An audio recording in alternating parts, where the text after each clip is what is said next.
Okay, hold on.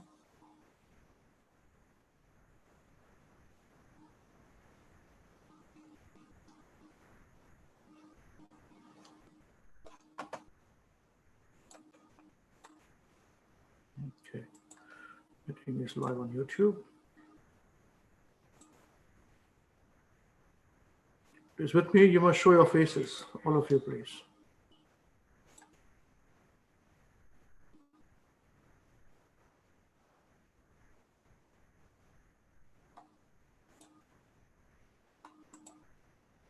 Hare Krishna, Hare Krishna, Krishna Krishna, Hare Hare, Hare Rama, Hare Rama, Rama Rama, Hare Hare, Hare Krishna, Hare Krishna, Krishna Krishna, Hare Hare, Hare Rama, Hare Rama, Rama Rama, Hare Hare. Okay.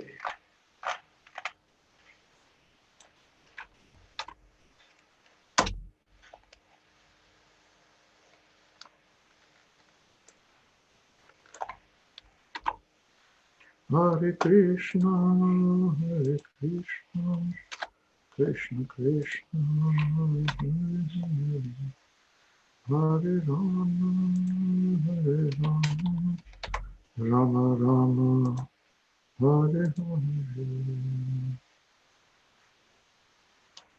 Right, we're done now.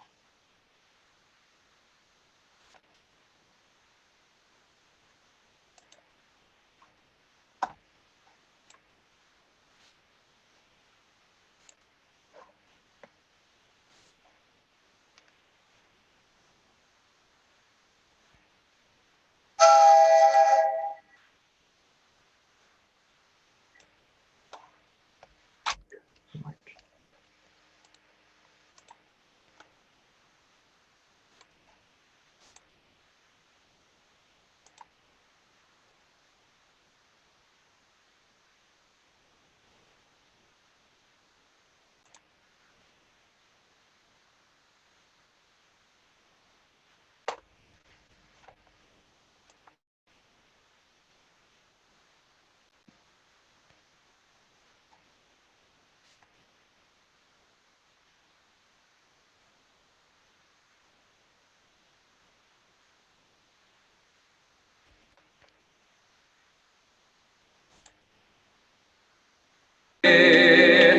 Srimad Bhakti Vedanta Swami Ite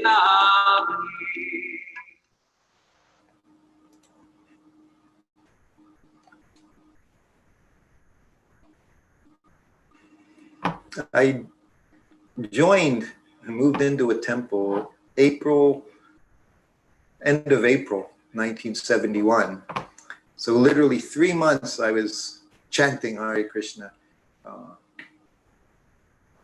Kirtananda drove a few of us up to Brooklyn Temple, Henry Street Temple for initiation. Every day that particular July, I think it went on for a week. He would initiate 10 people every day. First initiation was going on, which meant you had to make your japa beads, you had to make your neck beads. We did all that in the basement. We strung our own little beads from the craft shop. That's where you got everything. And of course, seeing Prabhupada, that was the first time I saw Prabhupada. And the initiation day, everything was right in front of the Vyasa-san, and the secretary had all the beads, around his neck or in his hands, and he would call up the person. So all I remember was trying to memorize the 4 regulative principles, sitting there saying them over and over because you knew that was the question. And finally my time came.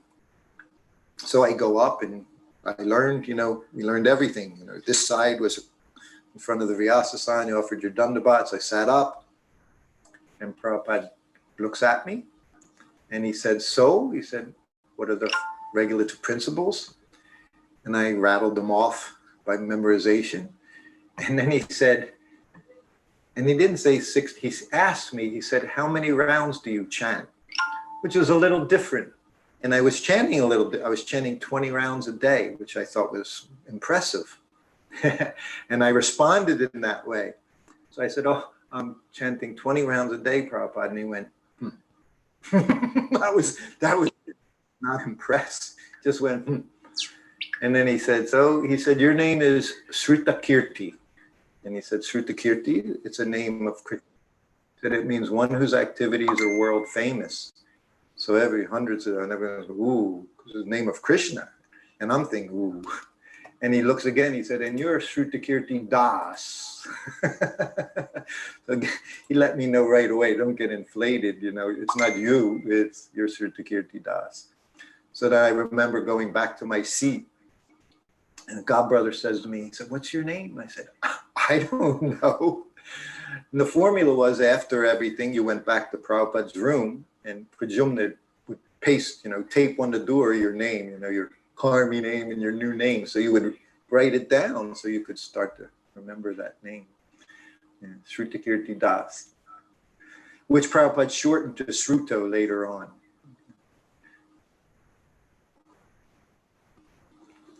I had been with Prabhupada for 3 days.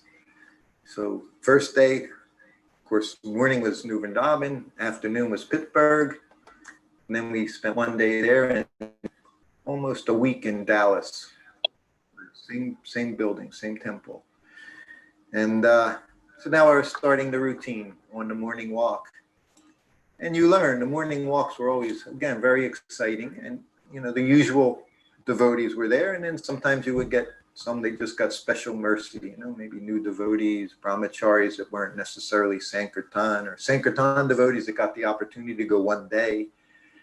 This particular day, there's one young devotee. I'm also young brahmachari, 20 years old, and looked like a young boy. And you could see on the walk, he wanted to ask Prabhupada a question.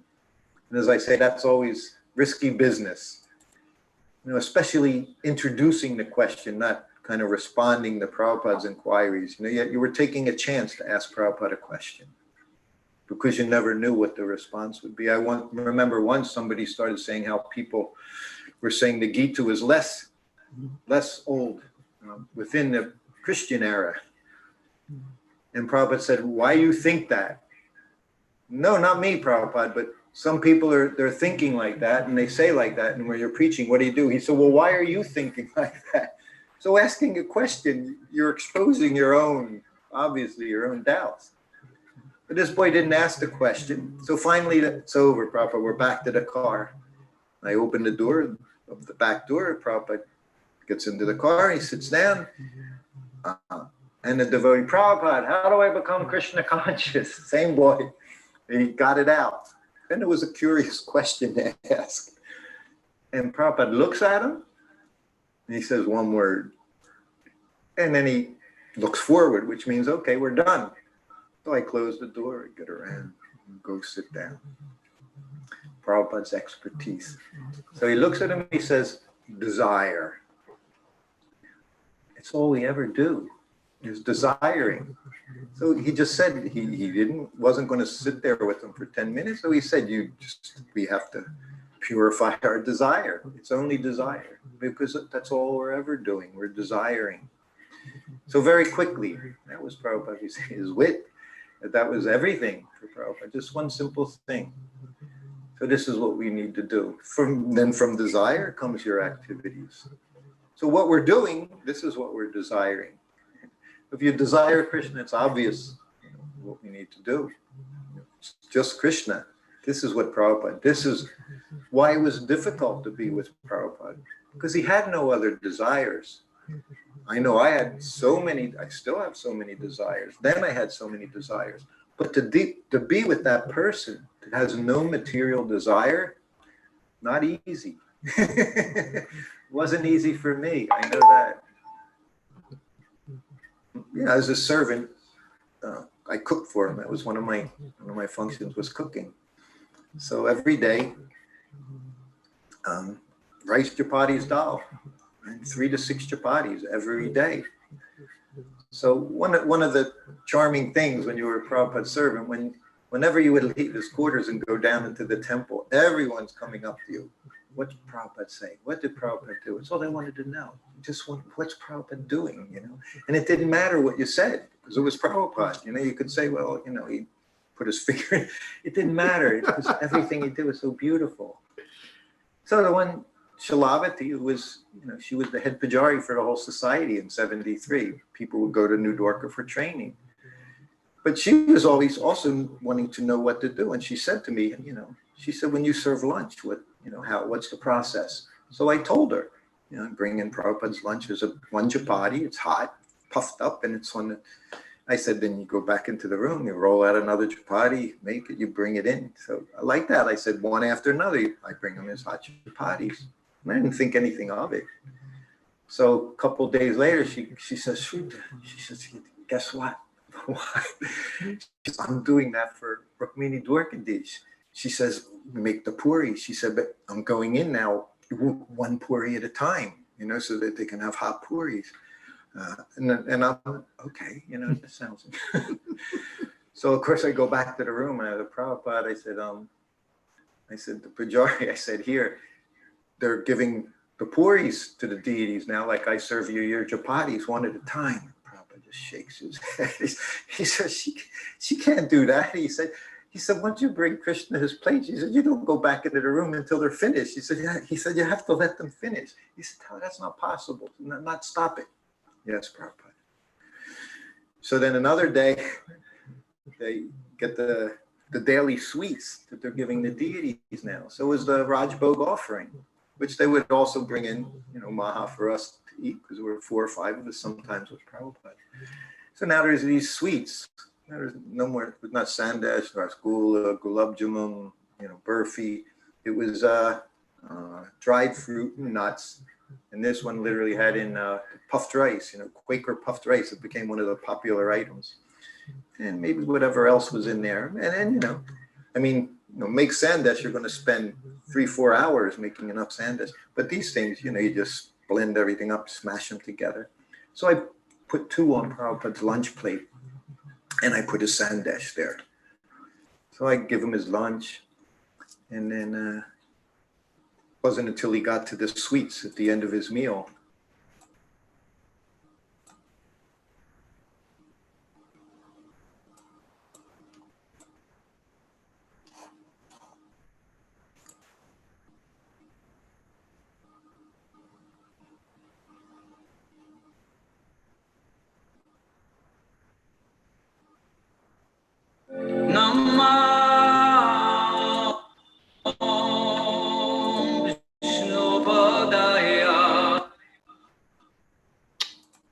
I'm just increasing the volume. I can see some of you are struggling with the volume. Hold on.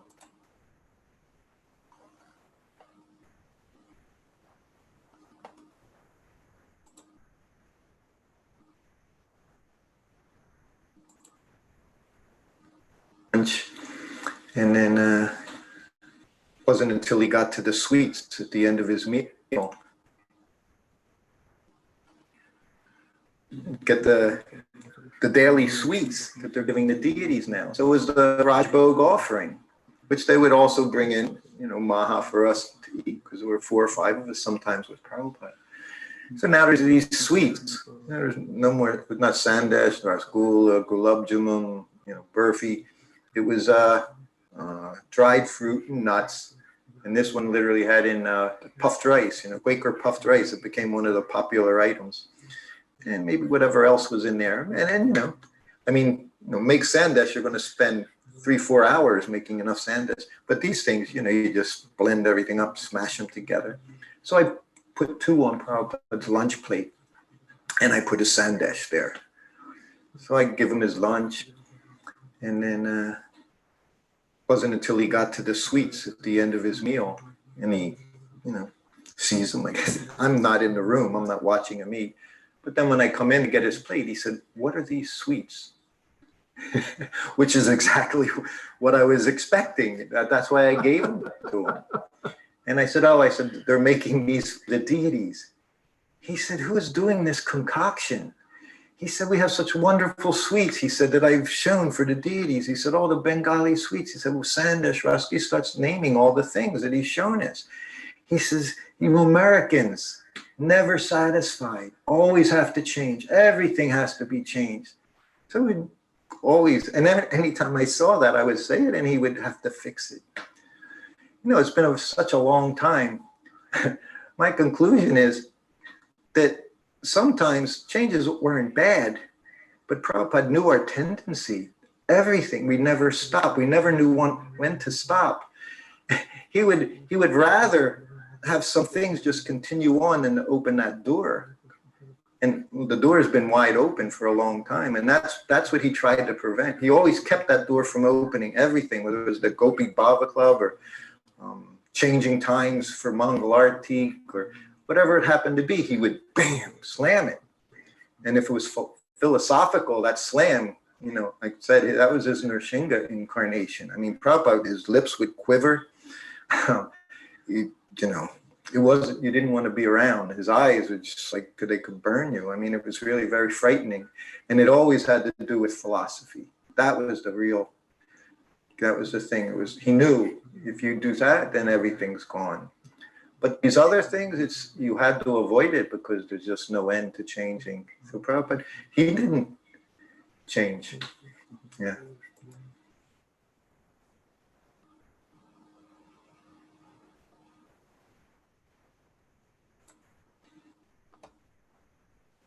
So this is in Juhu. Prabhupada was living on the 3rd floor. He had a flat on the 3rd floor. So we stayed in Juhu a lot because they were developing the project now. And Paramahamsa Swami at the time was his secretary and my very good friend. And Nitai Das was his Sanskrit editor. And massage was always an active time. It wasn't just Prabhupada sitting. You know, Prabhupada utilized all of his time. So while getting massage, it was an excellent time for the secretary and the Sanskrit editor to come in and out at will. Because doors open, Prabhupada's getting massage. Otherwise, no one just didn't knock on his door, walk in his room. It's not like if someone had a question, his secretary, editor, they wouldn't walk in. It was always Prabhupada ringing the bell. That meant the servant goes. And then he would say, get Shyamasunder, get Paramahamsa, and then they would enter the room. But during that time, it was free, open. So I'm massaging Prabhupada, I'm behind him. After the massage, you're behind him because you're doing his head with sandalwood oil, rubbing his back. Could go on for half an hour just rubbing his back. It was his favorite place. And he definitely let me know. And it was the one time, it was a long time. I mean, he would give instructions a year later. He would say something about the massage. It wasn't that you just ended. Early on, I remember him massaging. And of course, you can become a little distant. You know, you're doing your service. And he grabbed my leg. He said, like this. And he starts kneading my leg. Yes, Prabhupada. So he massaged me for showing me what he wanted. And then the other time, you massage my back as hard as you can. And I said, I was 21 years old, you know. So it was a challenge. I thought, all right, and I'm massaging Prabhupada's back. And he's sitting on a floor just like this. It was a shiny wooden floor, and there's a straw mat on it, which is also slippery.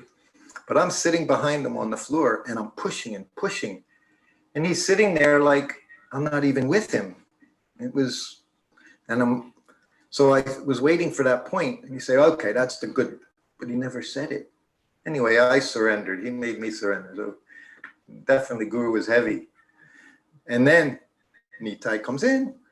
He offers obeisances. We all come in the room. You offer obeisances. If you're in there for 2 minutes, again, you offer your obeisances. So Nitai comes in. He offers obeisances, and he has a question on the Sanskrit.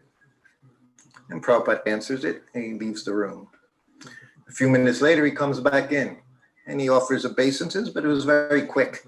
It kind of went down, and he was there for 5-6 seconds, and then he comes up, and he asks Prabhupada the question. And Prabhupada answers, and he leaves the room. And I always say, when I speak about Prabhupada, so many things, or 3 times, was always this 3-time thing. Or sometimes he would ask me something, would you like this? Would you like this? There's always that third, and that's the end. It doesn't go beyond 3. He comes in the room, puts his head on the ground. 1 second, it's down and up like that. And Prabhupada looks at him. He said, you offer your obeisances. He said, not hatchet. He went like that, and what's behind him, he goes, Choo. So the hatchet, quite a symbol, the hatchet. And that's what I immediately thought, he's just cutting his own. And of course it did happen. It wasn't long after that he's asking Prabhupada for permission to go to Radhakund and take his guru, his Swarup guru. And Prabhupada said, I'm not sure actually what Prabhupada said. You may know better than me. But I heard it in a couple ways. He said, please give me your blessings, Prabhupada, to accept another guru. Prabhupada said, I heard he said you have my blessings to do business or to go to hell. Either one, he definitely, it didn't work out very well for him, yeah. So that was a lesson. I said, if I went in his room with lunch and chapati, one after another, each time I went in, I would put it down on his plate, offer obeisances and leave. This is, within a day, maybe 20, 30, 40 times. He never said, you had your quota today, you're okay. He just did it. So when Paramahamsa Swami joined him as his secretary, when you would join Prabhupada, of course, there's nothing more exciting in the world than to travel with him. So he was very excited. So he would come in, get Paramahamsa, get him, and he'd offer his obeisances. He was tall, 6 foot tall, full figure, and boom, he'd go down. And then he'd start reciting some prayers, to the spiritual master, besides pranams. So again, Prabhupada let that go. Paramahamsa told Prabhupada, the 3rd time he went in, and down, giving full dandavats, and Prabhupada said, sit up. He said, how are we going to get anything done? You're lying on the floor. So he always knew how to deal with each individual. And is what I saw again and again with Prabhupada there was no, the Vyasa-san, it was a formula. It was Shastra. And there wasn't anywhere. There was no movement. Shastra, that was it. But it was quite the opposite on the other side of his door. It was nothing but compassion, gratitude, forgiveness. We use that nowadays sometimes to say it's easier to get forgiveness than permission. Prabhupada never gave permission, for certain things, but he always gave forgiveness over and over. Again, that's why, I even feel, I can say I feel confident, going to temples. I feel that Prabhupada accepts me because of my understanding of how I've seen that acceptance over and over. No matter what happens, it was always just keep trying. What's the alternative? So, this is 1975. So now I'm married and I have a son. I left Srila Prabhupada at the end of 1973. And my wife and I went off to Caracas. So within, 3 months later, she was pregnant with our son. Anyway, I wound back up with Srila Prabhupada after 8 months. So I traveled with him. And now we're in Los Angeles. And I have a son now that's just a few months old, 4 or 5 months old. And I'm traveling with Srila Prabhupada. So we get to Los Angeles, New Dwarka. And we're no sooner there in the afternoon. He says, get Nanda Kumar. Of course, Nanda Kumar was a servant just before me. And so I go across the street. I fetch Nanda. And of course, it's always that excitement. Prabhupada wants to see you excitement. And for those who are with him, like had been a servant or secretary, or especially servant, sometimes they, Prabhupada wants to see you. It's, what did I do? So I said, so we both go over, we offer our obeisances, and Prabhupada, he said, get my white bag. So we got Prabhupada's white bag, that's his briefcase. It was small, it was half the size of a briefcase, and it's plastic, vinyl, with a zipper. And I say, I always liked, so I get the white bag, and I already know what's going on. Just being with Prabhupada, the white bag, usually meant there's money and something's going to happen. So you have an idea. So I get the white bag and we're both sitting there, not saying anything. And Prabhupada, always, everything he did was so deliberate. You know, he didn't like hold the bag and zoom, you know, zoom. Like he puts the bag down. Like it was all you could watch every movement he made. He put it, then he put his hand in it. And everything seemed delicate and graceful. Then he opened it up. So he takes out a crisp $50 bill. It's 1975. $50 bill was, you know, now what they say would be like $500. I guess it's 10 times now. So I accepted it. No, and again, I had learned from Prabhupada. I'm serving him. He gave me so many things over 2 years, so many items, everything from blankets, sweaters, socks. He just took care of us. So now he said, this is for your son. And he hands me the $50. So I accepted it. Thank you, Srila Prabhupada.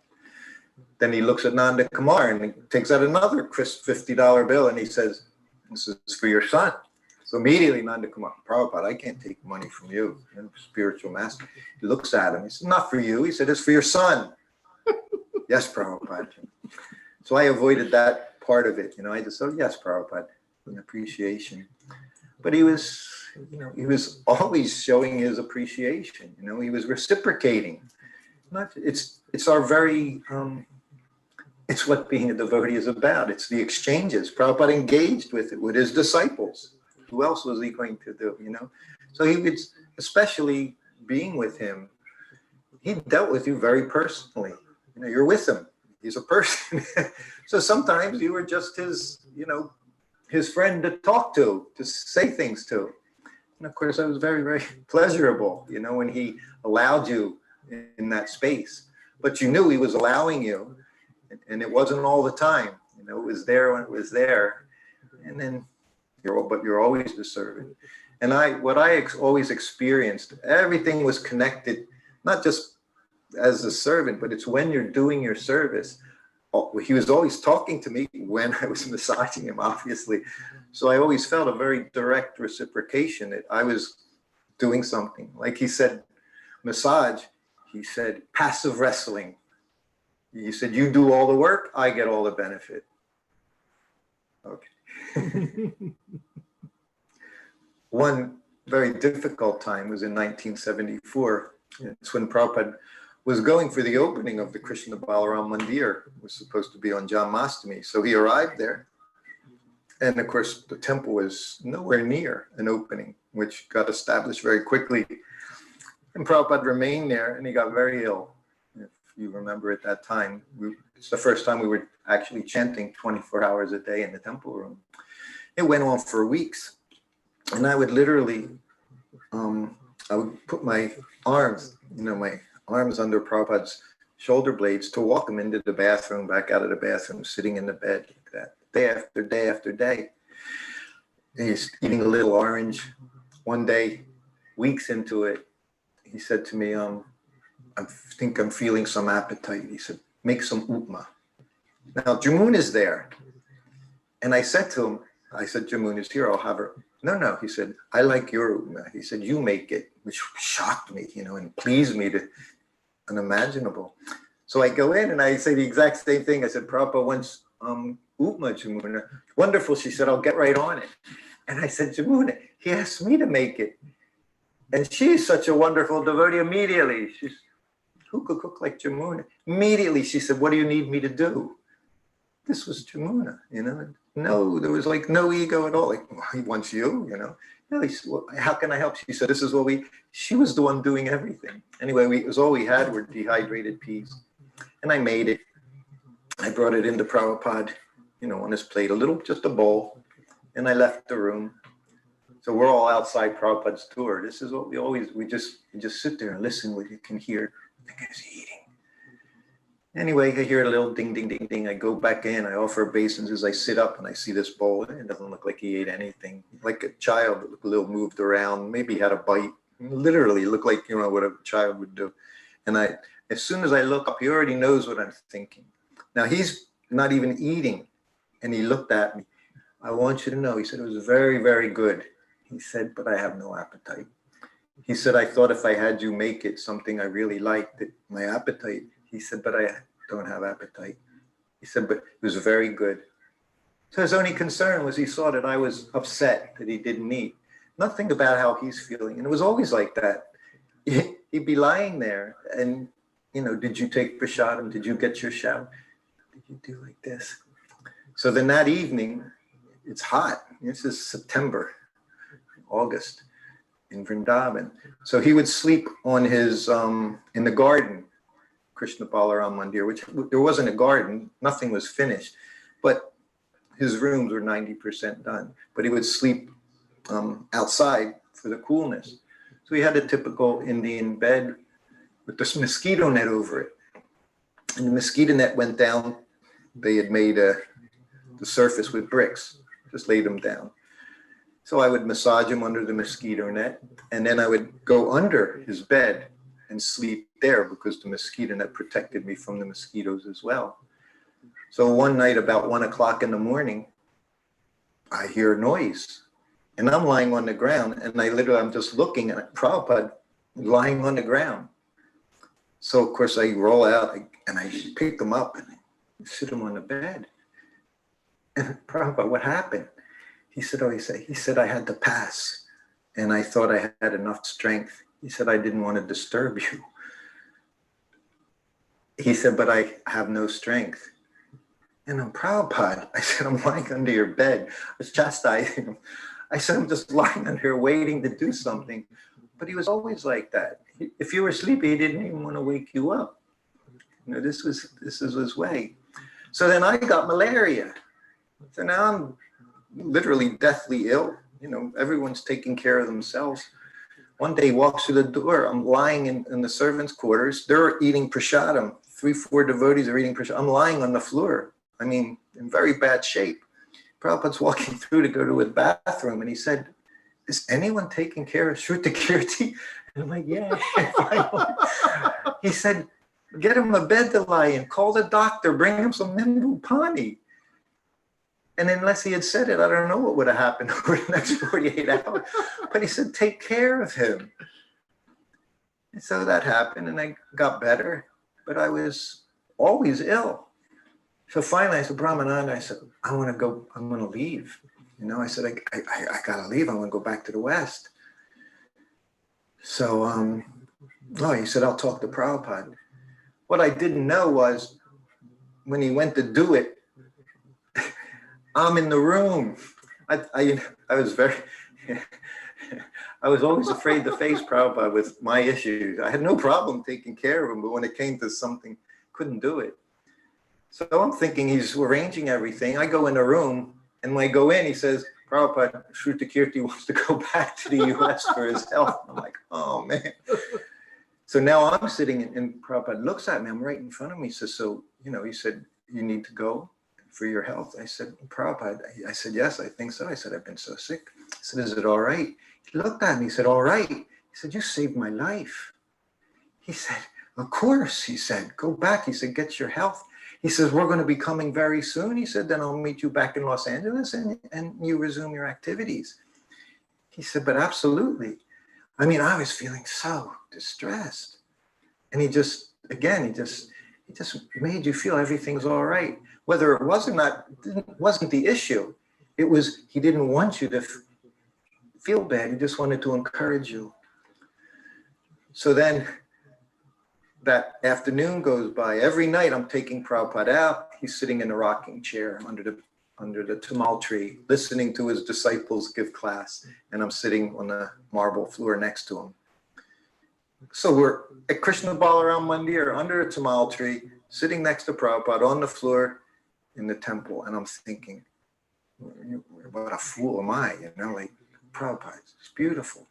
So I said, Prabhupada, I'm not going to go. You know, I said, I'll manage. And he looked at me, he said, that's very nice, he said. And he said, and because he said of your sincerity, he said, Krishna will take care of everything. And the next day, Bali Mridang comes from New York, unbeknownst to me at all. And he comes into the servants' quarters with a suitcase, you know, suitcase, regular old. And he opens it up. He's like, this is for you. And it's filled with nuts, dried fruits, oats, like everything I dream about while I'm in India. And I'm there. I said, oh, thank you. I said, for Prabhupada. He said, no. He said, I brought it for you. And I'm like, huh? He said, no, I just thought, so I mean, Prabhupada, that's Prabhupada. And Krishna. And Prabhupada said, yeah, Krishna. And he knew, he knew everything. But, just seeing his satisfaction when you could say something like that, it was very nice, he said. But he wasn't going to tell me, which he always dealt with me like that. Never told me what to do. He always said things in such a way, I have to make choices.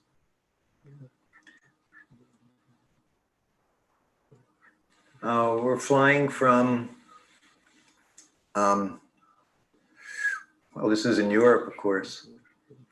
I can't even say for sure, maybe Paris, or somewhere through Paris to England like that. Anyway, we're on the plane. I always say the most fun that I had with Prabhupada was when he traveled, because you never knew what to expect. You never knew what he would say, what he would do. Situations were always unique. So the one time we're on the plane, and I always say when Prabhupada got up and get off, he would always put his garland on, he'd put fresh tilak on. He's going to see his disciples, his Vaishnava. He always presented himself very beautifully, straightened and put his bead bag, he'd hang it, straighten his cloth, everything. So, but this, and he would always leave space. Prabhupada never stood right behind someone. That's, he always left 3-4 feet. And he would walk like that, right behind. But this time,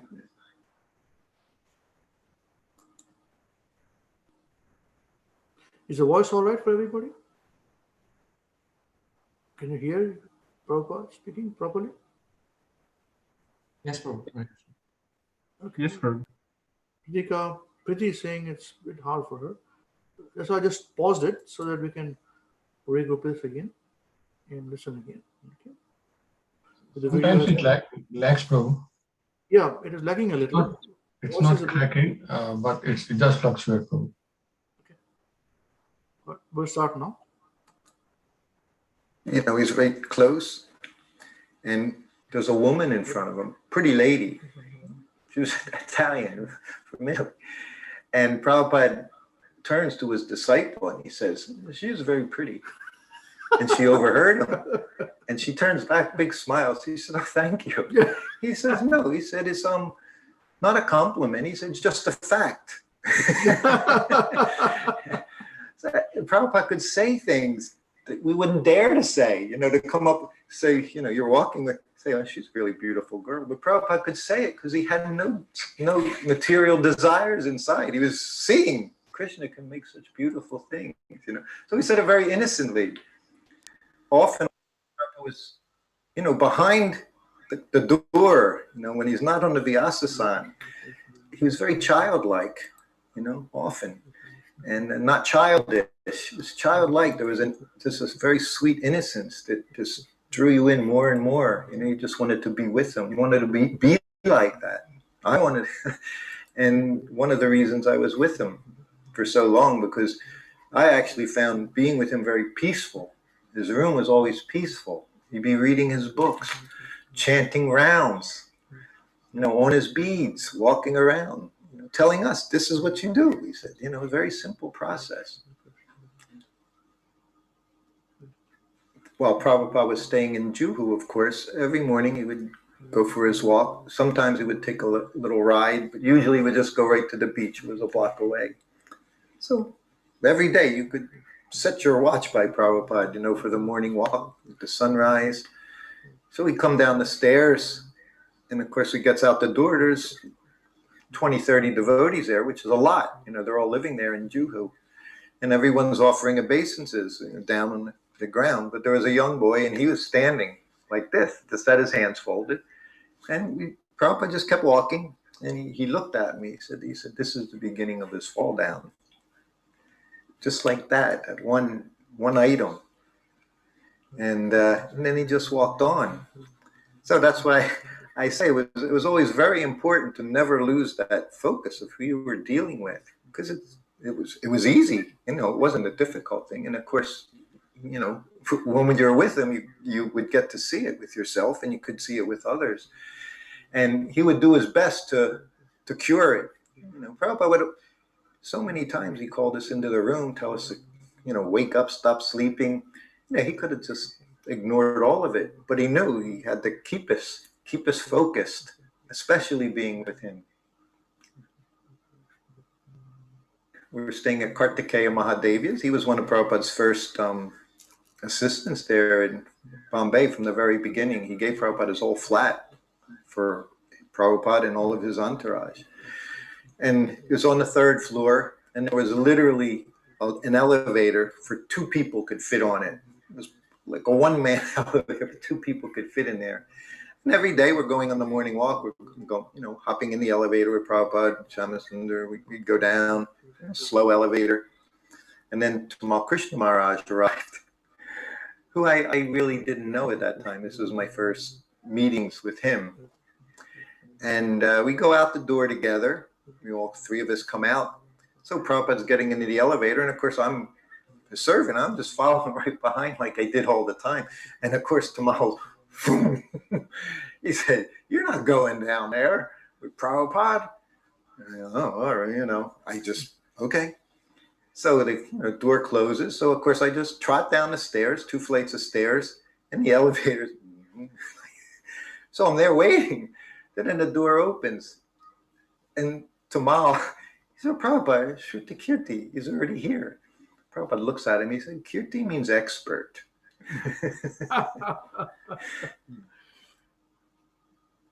So for me, I always say one of the best things was massaging Prabhupada in the evening. Anywhere.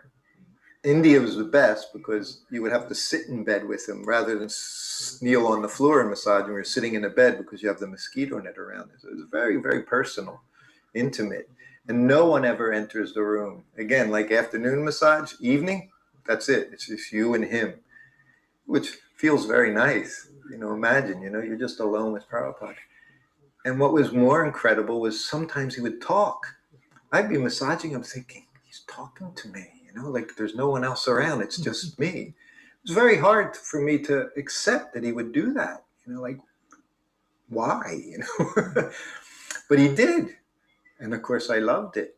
And this particular evening is in Juhu. And Prabhupada went on for like half an hour just telling stories about his childhood.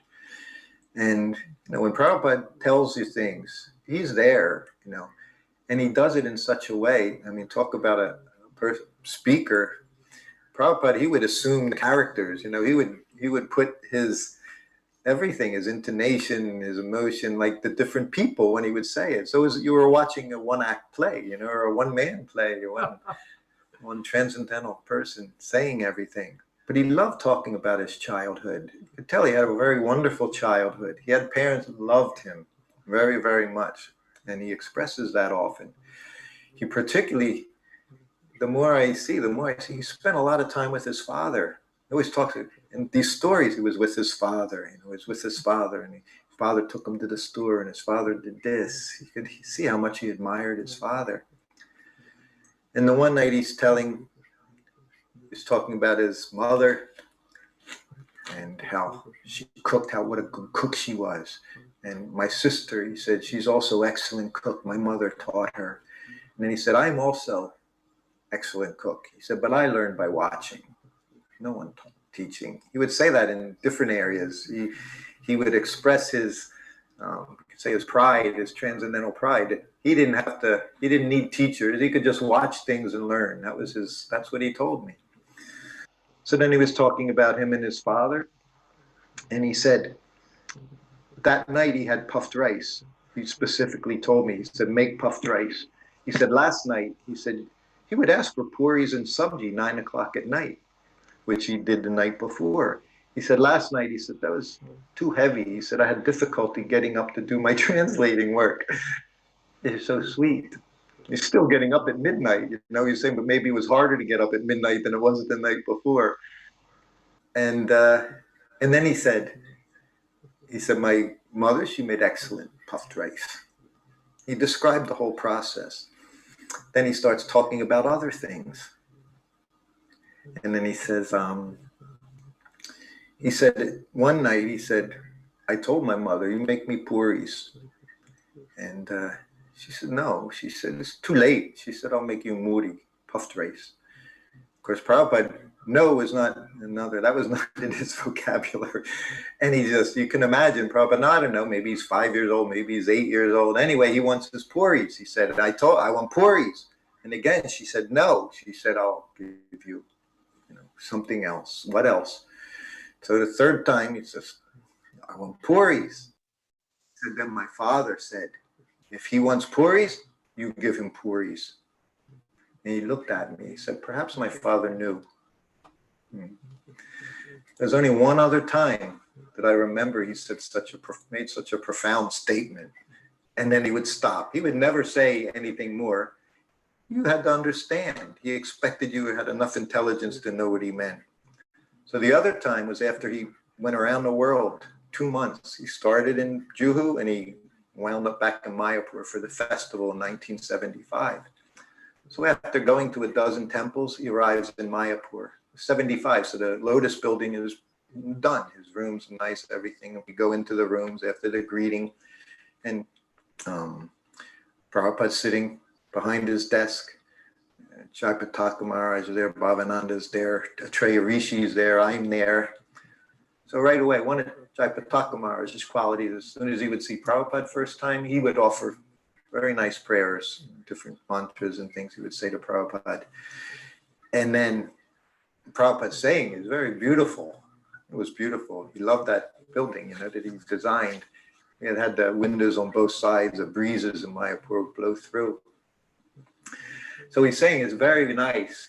And then Jaipataka said, Prabhupada, it's all you. You have done this. And Prabhupada said, well, he said, Krishna has given an idea, he said, and, he is fulfilled. And then he says, it's all the mercy of Srila Bhaktivinoda Thakur. He said it was his desire. He said did this. He said, and Srila Prabhupada, he said his desire, meaning his spiritual master. And then he said, Bhaktivinoda Thakur predicted that this would happen, that a personality would go, who would bring people from all different countries all over the world. This is in his room, he's saying this. He said he predicted that. He said, that person I may be. And then he looked at Jaipataka. He said, so what types of bananas have you planted? So he would say, and that was it, and if you were there and could receive it and could understand, it was fine. But if you couldn't, that's okay too. He said, what bananas? And then he said, and these cows. This I find very interesting too. Because nowadays, we have a whole other category now. If it's not I don't even know what it is, some Sarabi cow or something, you shouldn't even drink that milk. So Prabhupada said, these cows, he said, I'm thinking you should get a cow from the West because they can tolerate, they give more milk. He said, these cows here, they can tolerate the heat. From the West, they cannot tolerate the heat. He said, but they give lots of milk. He said, so maybe put the two together. So he's telling them that you take the Sarabi cow and you mix it with these Western cows. But now we're at the point, it's become just the opposite. Unless you can get milk from a cruelty-free Sarabi cow, you shouldn't drink milk. So but that was never Prabhupada's. He had much other ideas. But the amazing thing was him saying that person I may be. That was, and it's very obvious. But in all his humility, he couldn't even say such a thing. But he let us know. Satsut Maharaj. He had the unique position of getting a few days of training to be Prabhupada's servant from me. Because after being with Prabhupada for 16 months, it's the very end of 1973 in New Dwarka, Los Angeles. And I just got married, decided to leave Prabhupada and get married. So we're there, I'm still there in Los Angeles. I'm still doing service. And Prabhupada decided he was tired of getting these young men who get married on him and leave him. So he thinks, okay, Maharaj, He took Satsrup Maharaj as his servant, literally as a servant, not secretary, maybe both, but servant, very distinct services. So Satsrup Maharaj, being like he was, he said to me, he sat me down, he asked me so many questions. I told him everything I was doing, how I was doing it. It was January, so it's cold. I told him how I put Prabhupada's long underwear on him. I described the massage, the times, everything, and he's taking notes, So he says, can I, I'd like to sit in, I can watch you give a massage to Prabhupada. Sure, No one showed me how to do massage. No one showed me how to do anything. So this is wonderful that he's getting some training. Sure. So we're in there and I'm massaging Prabhupada. And Prabhupada's just sitting, he's not saying anything. I'm massaging and Satsrup sitting there and he's got his notepad. I guess he's writing things down. And so like 20 minutes or so goes by and Prabhupada just sitting. And then he looks at him, he said, what are you doing? And he said, oh, well, Prabhupada, he said, I'm taking notes, he said, on how to give the massage. And Prabhupada said, that's like trying to learn how to swim on land. And then he put his notebook down, sat there. And then he said to me months later, he said, you told me how to help and dress him, and because I helped him. He said, I went in there, he said, I was trying to put on his long underwear. And Prabhupada said, no, I'll do it. He said, I don't know. He said, maybe I wasn't getting it right. I said, I don't know. I said, but Prabhupada was fast. You had to be fast. When you put his shoes on, he didn't stop. Going on the morning walk, you put one foot, you have to be sliding it in. I had a shoehorn, we had everything ready, and then his next step was out the door. So that the next shoe wasn't next to his foot, it was actually in front of it because he was always moving, like he said. So if you couldn't get that together, and at times, people were always saying, can I put Prabhupada, can I do this? Can I do this? And the shoe part, I remember one day letting someone do it right there in New York. He said, can I? I said, yeah, okay. And Prabhupada's there like that. And I thought, oh no, that was the last time. That was the last time that happened. On one trip from Delhi, Prabhupada was headed to, he usually traveled west. But from Delhi, we went to Bangkok, which is almost 10 hours. And then he was going to have another 10-hour flight. So we get to the airport, we're sitting in a transit lounge, and we were changing airlines, everything. We had to go through customs, immigration. After flying 10 hours, maybe Prabhupada, I'm not sure what his health was at that situation, but when we're sitting down in transit, he said to me, I need to take bath. He said, I have to refresh. He said, I feel I need to refresh. It was like a feeling, he said. He said, can you get my things? And the suitcases were right over there because they were getting transferred through customs. I opened up his suitcase and get everything, which meant I had to get a gamsha, I had to get a towel, his lota. We're bathed. There's no showers. He wanted to bathe. Like we're walking into a shower, walking into a bathroom that's the size of a factory. Big 20 sinks, toilets, urinals, people in and out constantly. And so I get everything and we go in. So I'm waiting for him, of course. I don't know how we're going to do this. And he said, okay. He said, we'll go by the sink. He said, you fill. So he tells me, Prabhupada tells you what to do. So we're in a very public men's room in the airport. And I'm literally like bathing. It's like an Abhishek ceremony going on. I'm Prabhupada's squatting and I'm bathing him. Just, he's soaping. And people are walking in, passing urine, going to toilets, washing their hands. And there's an attendant there, not doing anything, but he's there. And he's visibly unhappy, let's say. His water's splashing all over the floor. And Prabhupada, it's like we were in his room, he's literally, Prabhupada was on such a different level than everyone else. Sometimes you noticed it, I always say traveling with him was the most fun because he was just so aloof from everyone. He always just did things the way he wanted. And if someone said things, his tendency was he didn't hear even. He didn't understand English. He didn't hear whatever it was. He'd just go on his way. He didn't care. He didn't have anyone to impress. feel shame from, nothing. He had no desires other than to serve. And this was part of it. He said, I have to refresh. So we go do everything. It was wonderful in a sense. Here we are. And I got the base. It's the only time I did a Abhishek to him when I was with him as a servant. It was pretty special. And then I help him dress, puts on his dhoti quick, and we head out. So of course, as we're heading out, this attendant's at the door, and I don't know what he's saying in his Thai language. He's just going off, And again, Prabhupada, obviously he heard him, but he's just walking out. So I'm walking behind Prabhupada. And when I was with Prabhupada, of course, I did not at all have that aloof mentality that he had. Sometimes I would become, I just wanted to hide, I hate to admit it, I was a rascal, I didn't see things the way he did. I was always concerned what others were thinking.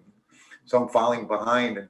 And as we get out, I said, Prabhupada, this guy's really ticked off, And he said, yes, I know. He said, I had to bathe. And that was it. He knew what he had to do, and he did it. And that's the way Prabhupada was. If something needed to be done, he just did it. There was nothing to interfere with it. So even when it was public place ever, for him, it was just did what he did. We get back on the plane, and Prabhupada lays down. His head would be at the window. His planes were never very crowded then. So usually we would get the 3 seats. Then after everything was done, we'd let Prabhupada sit by himself, and we'd sit behind him or on the next aisle, things like that. I was generally right there. But this time we were all sitting behind him. So he said he wanted to rest. So he lays down with his head on a pillow, at the window seat. But he lays down fully. So his feet are hanging into the aisle like that much. His pink lotus feet, just there. And people are walking for half an hour. People are walking by Prabhupada's feet, and they're touching him, not with their hands, but they're rubbing up against Prabhupada's feet. So we're behind, we're just giggling, thinking these people don't even know what's going on here. They have no idea the mercy that Prabhupada's giving them, And he didn't move. He just let them out there for them for a while. So you never know where the mercy comes.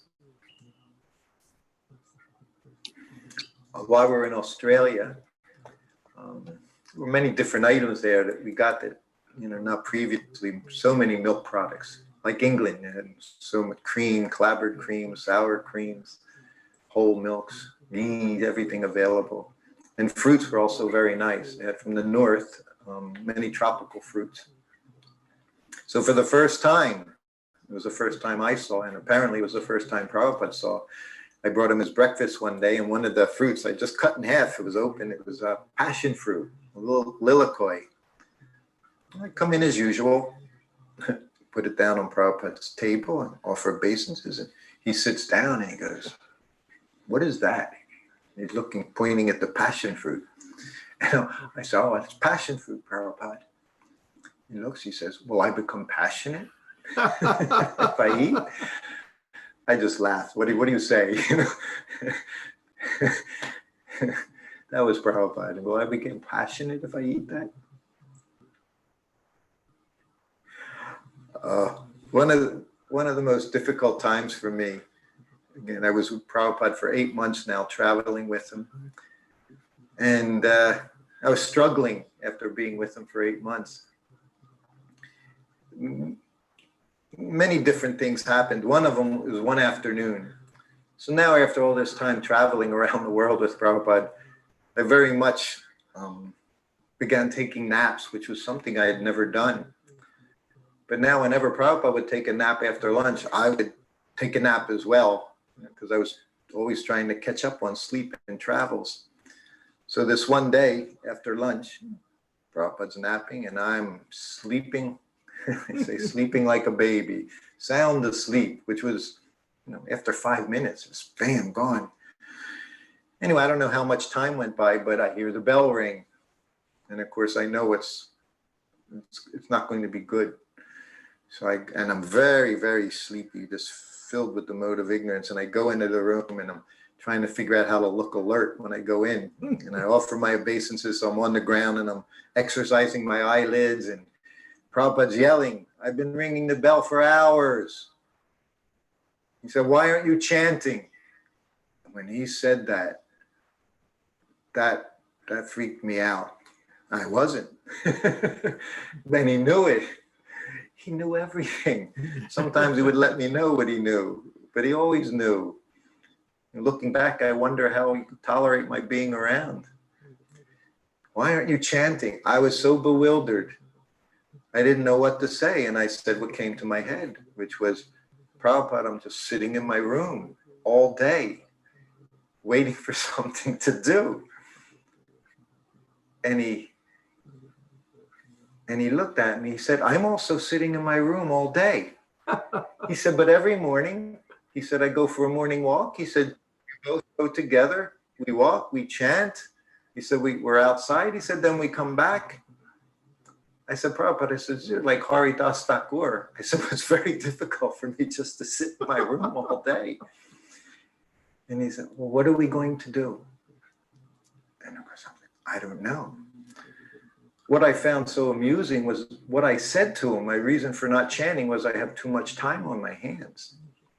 But he just said, what are we going to do? He didn't say that's, and if you have so much time, why can't you chant your rounds? He could have immediately attacked me, but he never did that. He said, what are we going to do? How to solve it?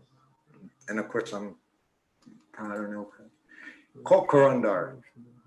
Ms. Prabhupada, you heard that a lot in New Dwarka. Call Kurandar. Call Kurandar, he said.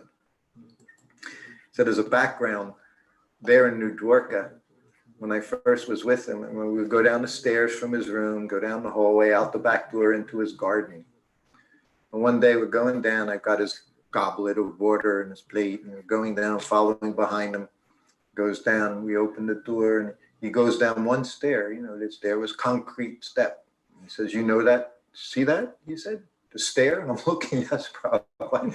He said, Kurandar made that. He said, Kurandar can do anything. So that was Prabhupada's vision of Kurandar. He could do anything. So I called Kurandar, and he was very, very serious. We say, looked like a Marine, was a Marine, and he was a Hare Krishna Marine fellow. He was very, very serious. So I get him, we both go to Prabhupada's room, offer obeisances, and Kurandar sits up. That look, you know, that look, looking at Prabhupada, waiting, and Prabhupada said, so, he said, Srutakirti, I'm sitting right there beside him. Srutakirti, he said, he's not getting his rounds done. And he says he's not getting them done because he's sitting in his room and he doesn't have enough to do. Very seriously, he's saying, there's not one iota of sarcasm in his voice. And I'm just sitting watching all this going on. I'm like totally bewildered, you know, still trying to wake up, but I'm very alert now. And I can't imagine where all this is going. And he looks at Kurandar and he says, so what can we do? Kurandar immediately becomes even more grave looking, and he's, you know, and Prabhupada, of course, I know what to do. And this is all part of this particular pastime. So he said, I'm translating here. He said, Srimad Bhagavatam. He said, can you get another dictaphone machine? Yes, Prabhupada. You get a dictaphone machine? He said, you can put it in the other sitting room. He said, and I'll begin translating Chaitanya Charitamrita. And he looks at me, he said, you know how to type? He knew I knew how to type. I said, yes, Prabhupada. He said, so after the morning walk, you come in, he said, you get the tape, you sit down with the typewriter, he said, then you can transcribe. He said, you'll have something to do. He says, and then you can get your rounds done. He says, is that okay? Yes, Prabhupada. I was just happy. He's giving me all this attention. I couldn't believe it. He looks at Kurandar, is that okay? Yes, Prabhupada. So you can go get it? Yes, Prabhupada. An hour later, a dictaphone machine, 1973. It's, like I said, you can't, wire Amazon or anything like, but he got it. He was Kurandar. It was all set up. The next morning, we're on the morning walk. I'm chanting furiously because I'm thinking, I don't know, this is going to take a long time. I have to cook. All of a sudden, I had too much to do. I went from sitting to now I'm chanting like any fury. So I got my rounds done. I go back, I get the tape, I transcribe it. It's Chaitanya Charitamrita. And the next day, no tape. Next day, no tape. Next day, no tape. He did it the one day for me. But every day I'm now chanting my rounds every day. He fixed me. And he cured my problem. Just because he showed me he cared. Nothing else really mattered. It was just to see. Even me, he's taking care of me. You know, everybody else I saw, everyone was doing so much stuff. I'm sitting in a room complaining, but he's taking care of me. He's fixing me. That was Prabhupada. Yeah. Never made you feel bad. Never. And he would never bring up a past incident where you did something wrong. He never rubbed the past in your face. We were always dealing with the present moment.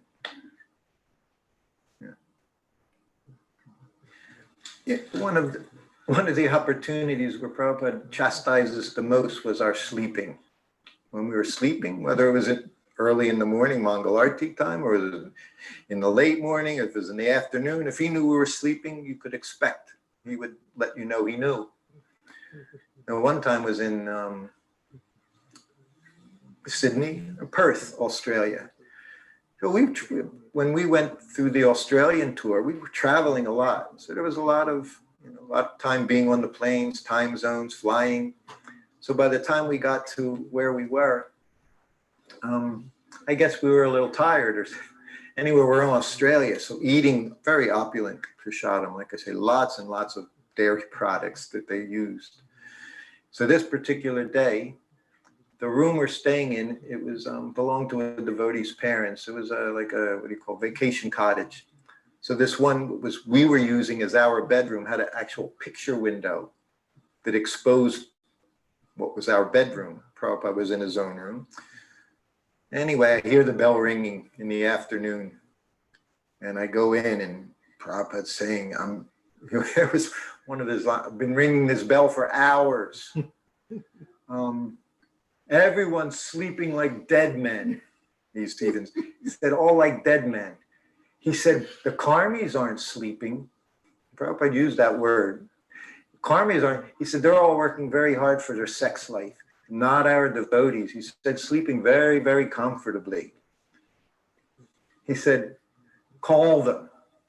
Well, that was always the thing, call them. So I go in, wake up Paramahamsa. Prabhupada wants to see us. He's mad. I wasn't even happy for what was about to happen. And then I go to the boys, these young brahmacharis. I said, Prabhupada wants to see you. Of course, they're smiling. They couldn't wait to see Prabhupada. Now I'm thinking, we'll see. So we get into, now we're all four of us are sitting in there. And Prabhupada gives the exact same, all sleeping like dead men, he said.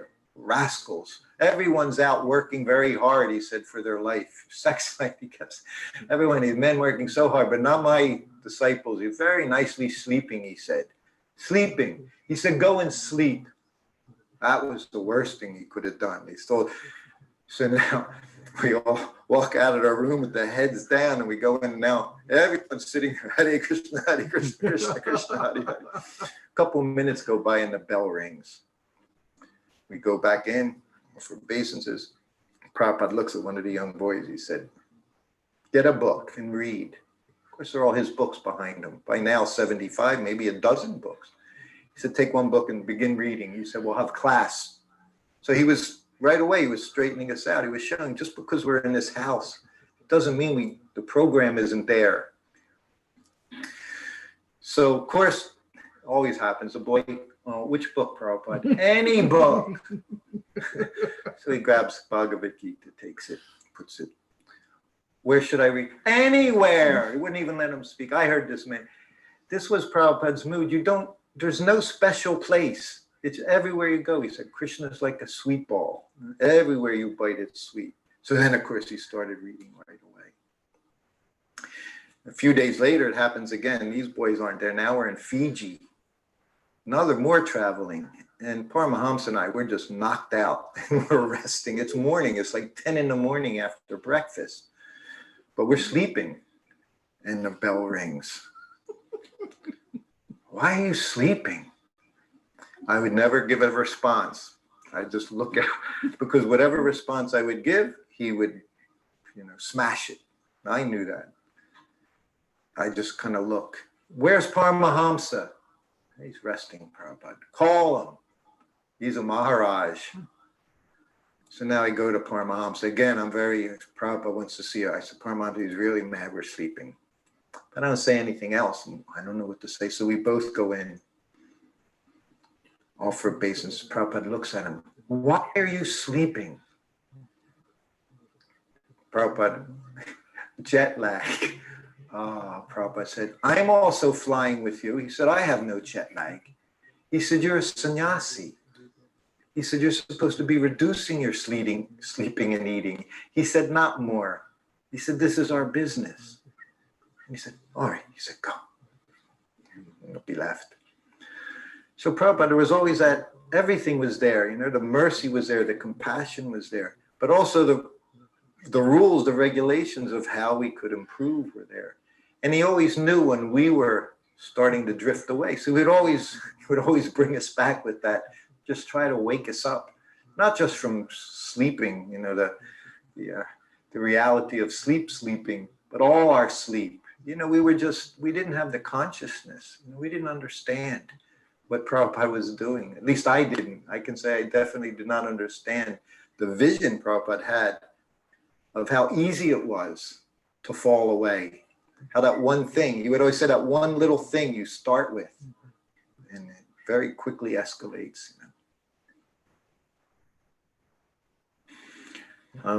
I say when I was with Prabhupada as a brahmachari for 16 months, but I mentioned after 8 months, I definitely had a struggle. And it was arriving to Los Angeles, which could help. It helped my struggle become even more difficult.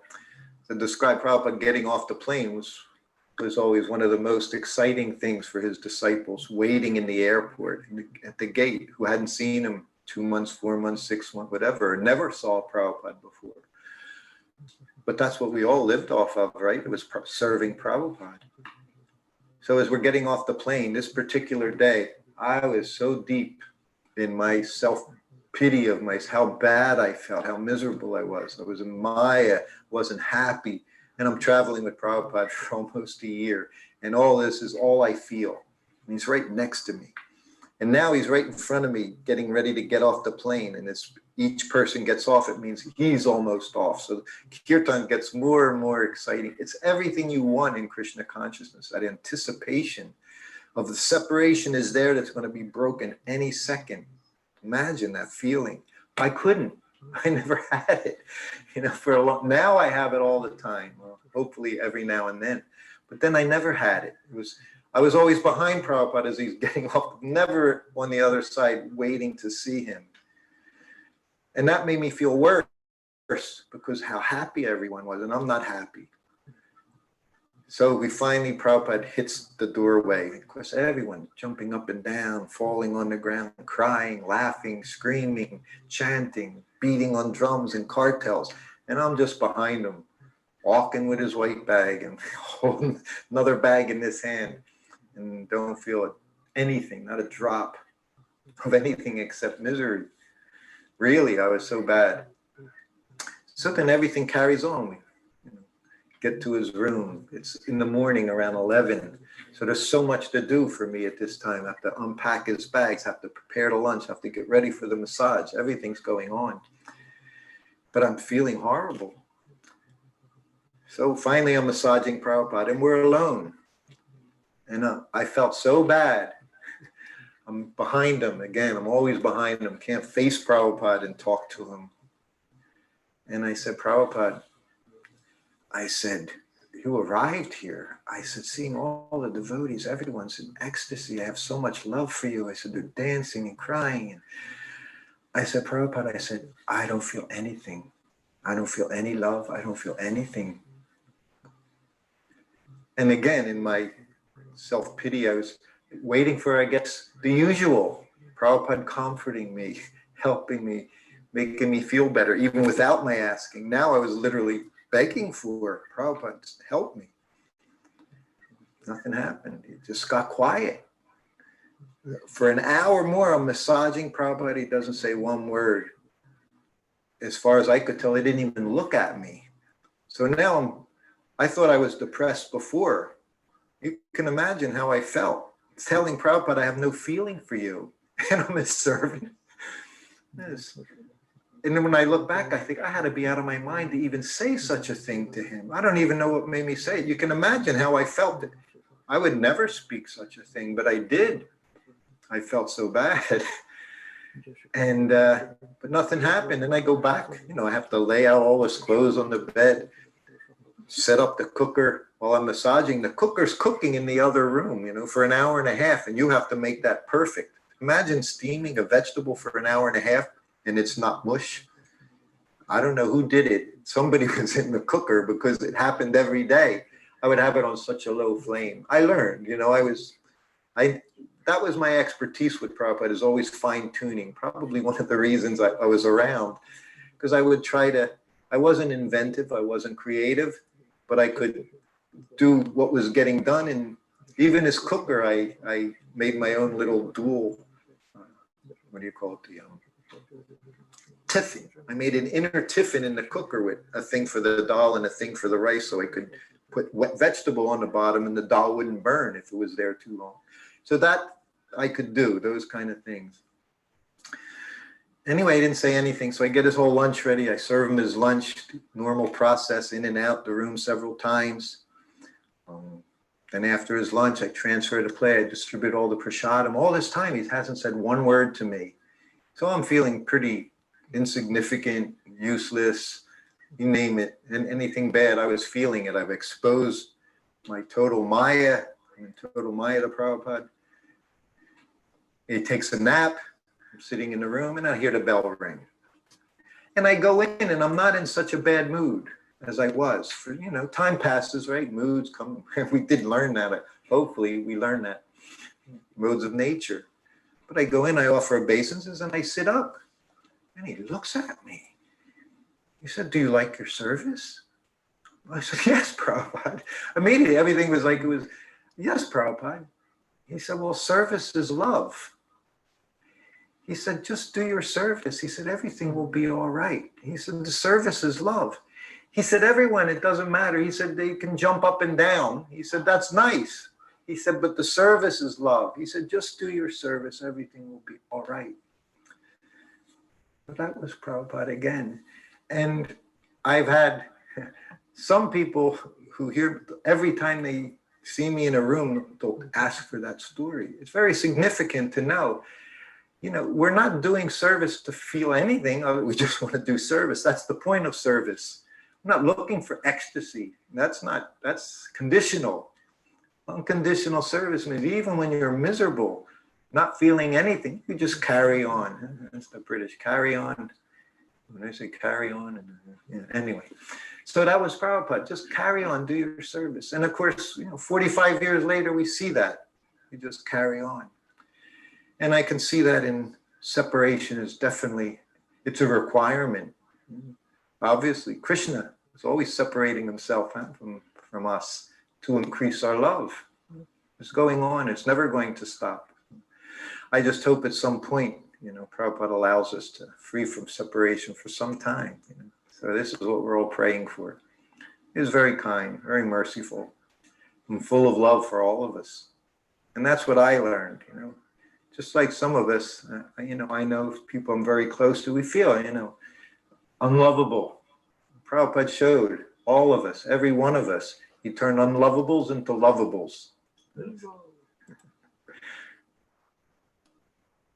George Harrison, I got to meet him a few times at the Manor in 1973, August, September. And he would come to see Prabhupada, just like everybody else did, just in total humility and affection and excitement, to see George like nervous to see Prabhupada was a lot of fun. He was very tiny, George, but his humility was explosive. He was just a wonderful person. I had no, personal contact with him much, but I talked to him a few times. And anyway, he's in Prabhupada's room, come to see Prabhupada. Prabhupada, he had to rub George's head. It was like he would want to rub his head. And he offers obeisance as he's sitting down, and immediately Prabhupada says, bring him prasadam, which was all prepared, of course. And the brahmacharini comes in, beautiful plates, samosas, you know, all the wonderful things we would, sweet rice, halavas there, little plate. Prabhupada's take prasadam. So everybody else, there's like 20 devotees in the room, but George, and he's making sure he's eating while everything's going on. Prabhupada's talking. And then George is sitting eating. First, he refused. He said, I just ate. Prabhupada said, take prasadam, which was also very Prabhupada. No one left Prabhupada's room without getting prasadam. It's one thing I actually neglect talking about so often is the importance of having that jar of para. That's what it would be often was para because it lasts forever. It's solid, not soggy. And but everyone you leave, you get prasadam.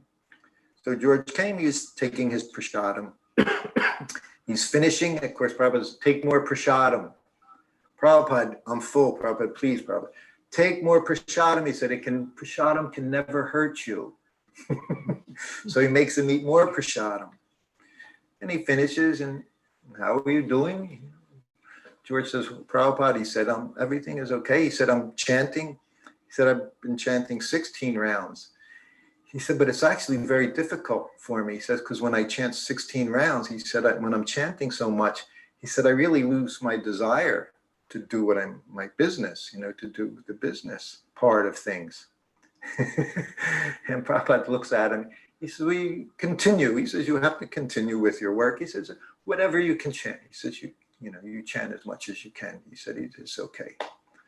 I'm saying that's not our instruction, you know, as initiated disciples. And who knows, maybe one of the reasons he never initiated him, he knew his spot, you know, in the society, how he was helping, which was, you know, so much for so many. So he gave him that. But George's attitude was very submissive to Prabhupada, you know, very sweet. This is 1975. And this was my final trip with Srila Prabhupada. Now I'm back in Hawaii, and that's where I stayed in 1975. Such a beautiful temple that Ambrish Prabhu got for Prabhupada to do his translating work. And of course, the temple's still there, Panchatattva installed. So we're having our 50th anniversary, actually. It's 1969. It was the first time Prabhupada went to Hawaii when Gursundar and his wife Govinda Dasi were there. So they established the center in Hawaii. So Prabhupada went there in January 1969. So a few months, we're having the 50th anniversary, inviting everyone to come to the temple that was involved over the years. Gursundar was the first. Of course, a year or two later, he sold the temple. And one devotee had given a down payment for that temple. He gave him the money back for that. And the rest of the money, he went to the Big Island. And he bought property for his commune. He went away. He took the money and left. So now it's 1975. And Prabhupada's there. He went to the Big Island with Guru Kripa to search out Gursundar. He wanted to see him. Guru Kripa took Prabhupada by himself. We also had a farm on the Big Island. So Prabhupada and guys, he was going to go see the farm. So he gets to the Big Island with Guru Kripa. Guru Kripa didn't let me go. He wanted Prabhupada for himself that day. He said, I ain't buying you a ticket, you know. So he left me. It was the only time I was ever left behind. It was just for the day. And he went over there. Prabhupada never even went to the farm that he went there to see. He said, where's Gursundar? They couldn't get a hold of Gursundar. They came back. So maybe a day or two goes by. Gursundar, they contacted him. Okay, he's coming to see Prabhupada. So when he came, I'm massaging Prabhupada in his room in Hawaii. So it's like 11 in the morning. And I had met Gursundar once in 72. I didn't know him at all. And he comes up by himself while I'm behind Prabhupada massaging him. And it was very strange. He had very long hair, a beard, and he seemed very, very, very distant. Gursundar had very deep set eyes, looked very, very intense looking person. You know? But he just sat down and Prabhupada kind of says, how are you? And like, There was nothing coming out of him, you know. And I'm massaging Prabhupada, and then he looks at him, and he's tears in his eyes. He said, "What did I do that made you leave?" Gursundar's not answering. He said, "I must have done something." He said, "That caused you to leave." He kept saying, he didn't say, you know, you left the temple, you left the deities, you left Tulsi Devi, you took money. He looked at him. He said, "What did I do?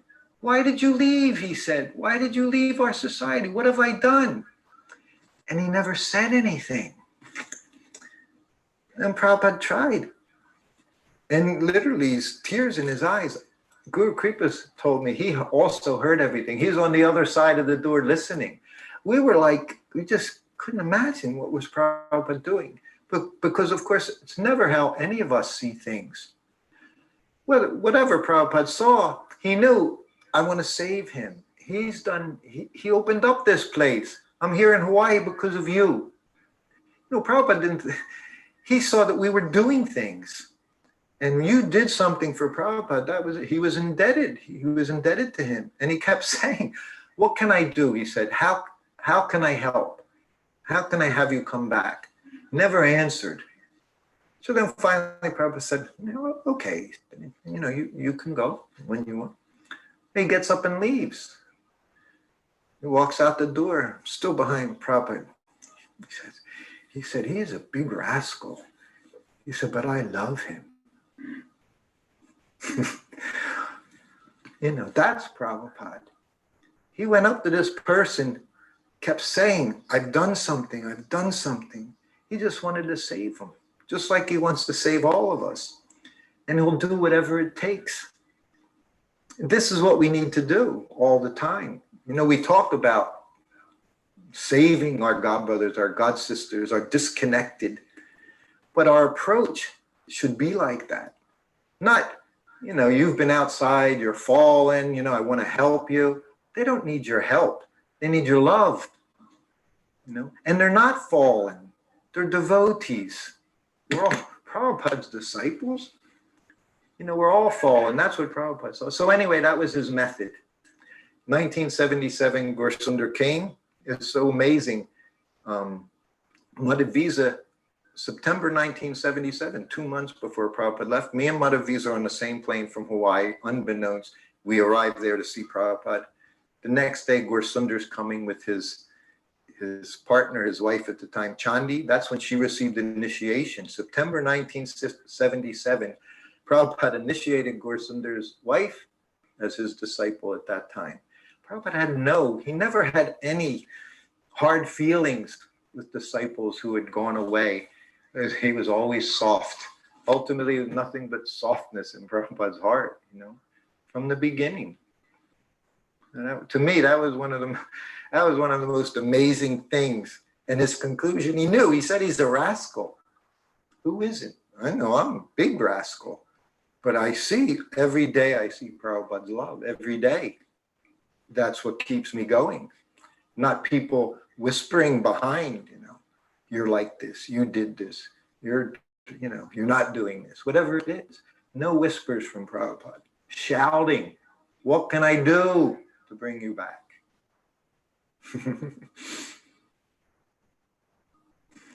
So on a flight from Mexico City to Caracas, one devotee lady, local lady, she had made Prabhupada muri for the flight, puffed rice and peanuts, chanced, turmeric, asafoetida, normal things. And it was one of Prabhupada's favorite meals from childhood. So his Prabhupada, prasadam was very important to Prabhupada. And on the plane, there was always prasadam on the 1 hour, 20-hour flight, prasadam's there. And as soon as the fasten seatbelt sign goes off, I put down Prabhupada's table. He's at the window. I'm in the middle. Paramahamsa's next to me on this Venezuela Airlines. So I put the table down. I open up this piece of aluminum foil filled with the puff rice preparation. And Prabhupada starts taking prasadam. After a few minutes, he goes, "Okay." So I put down my table, transfer it. I split the amount in half for me, half for Paramahamsa, ripped the aluminum foil. So now we're eating. And Prabhupada's just sitting quietly, you know, and we're eating. To be with Prabhupada's so unique, you know, you just carried on. Young stewardess comes down, stops right in front of Paramahamsa. She reaches beyond Paramahamsa, grabs puffed rice out of my plate and eats it. And Paramahamsa's eating, Prabhupada's sitting. No one's paying attention but me, in total shock that this woman just invaded my plate. And she looks at me, all happy, smiley, pretty lady. It's very good. She says, what is it? I'm still in shock that someone put their hand in my plate on a commercial airline. And I'm thinking, wow, super soul. You know, who does that? And I say, it's puffed rice. We're vegetarian. So immediately she says, I can go to first class. Prabhupada never travels first class. One flight. He said, this is waste of money. He said, we can't even eat all these things. He said, what's the point? So she says, I can go up to first class, get a fruit. And Prabhupada, yes. She says, would you like anything else? I look at Prabhupada, because I was his translator for public people. Anything else? Hot milk, always hot milk. I said, we'll all have hot milk and fruit. She says, okay, if I see anything else you can get, she said, I'll bring it. So she goes back. I look at Prabhupada. I said, Prabhupada, that is amazing. Thinking how she took his Maha Prasadam. They'd fight over it. You know, my god brothers and sisters, when I had that, you know, and she just had it. And he says to me, women have a natural tendency to serve. So he answered her going up front, but he didn't respond to the fact that I was saying a miracle just happened. He just, you know, and no miracles, probably. It had nothing. So she took care of us. So I found that, you know, an amazing event on its own. So I tell that story. So it's like in the 90s, I'm at a Prabhupada festival, one of the first Prabhupada festivals in New Dwarka. I guess it was around, I don't know, somewhere in the 90s, 2000 or so. And I talked for a few hours. And when I was done, when Godbrother comes up to me, he said, you know, can I tell you a story? And I go, okay. He said, I've done a lot of traveling Sankirtan. He said down in Mexico and South America. And he said it was always very similar. He said, you know, they're villages, not big cities. We would go to the towns and villages. He said, we're small. They always had a city center, maybe a fountain or something. So we would do Harinam there. And then after doing Harinam for some time and getting everyone talking, then we would go out in our Jeeps and we go into the countryside and just go one house. He said, you had to drive house to house. He said, so I was deep in the Brazilian forest. He said, in some village somewhere, he said, I stopped at the door. I'm knock on the woman opens the door and says, Hare Krishna, because he's dressed in dhoti and kurta. So she recognized him. She says, Hare Krishna. So Hare Krishna. She said, come on in, you know. And he's in, and he's in a typical devotee house. You know, he sees a picture here of Prabhupada, and he's just totally, he's in the middle of nowhere saying, how did you hear? And she said, my first thing, she said, I was a stewardess on Venezuelan Airlines. And she said, I met Prabhupada on the plane. She said, and I somehow or other, I just grabbed his Mahaprasadam. She said, she said, that was the beginning. So 20 years later, in the middle of nowhere, like they say, a needle in a haystack, Prabhupada joined these two people together. I see more and more, the purport to me is, Prabhupada wants us to see how this process works. He wants us to see that the process works.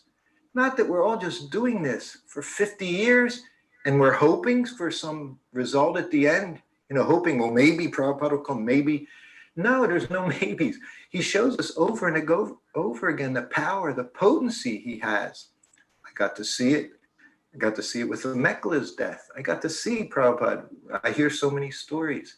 This is our business, to believe, to have that faith. Prabhupada does miracles. He did a miracle that day. Bam, just like that. If she would have walked by, none of that would have happened. But something told her, stop, grab Srutakirti's puffed rice. I don't know. But I know, we have to learn this process works. The result is there. Spend your life. Don't think it has to happen somewhere along, You'll get the moments. We get the little boosts every now and then. It's like when you're going up the stairs, somebody pushes you. It's a lot easier, I find nowadays. Sometimes my wife will push me. I'm like, oh, keep it up. No, he's always giving us that push. Recognize it. Identify it.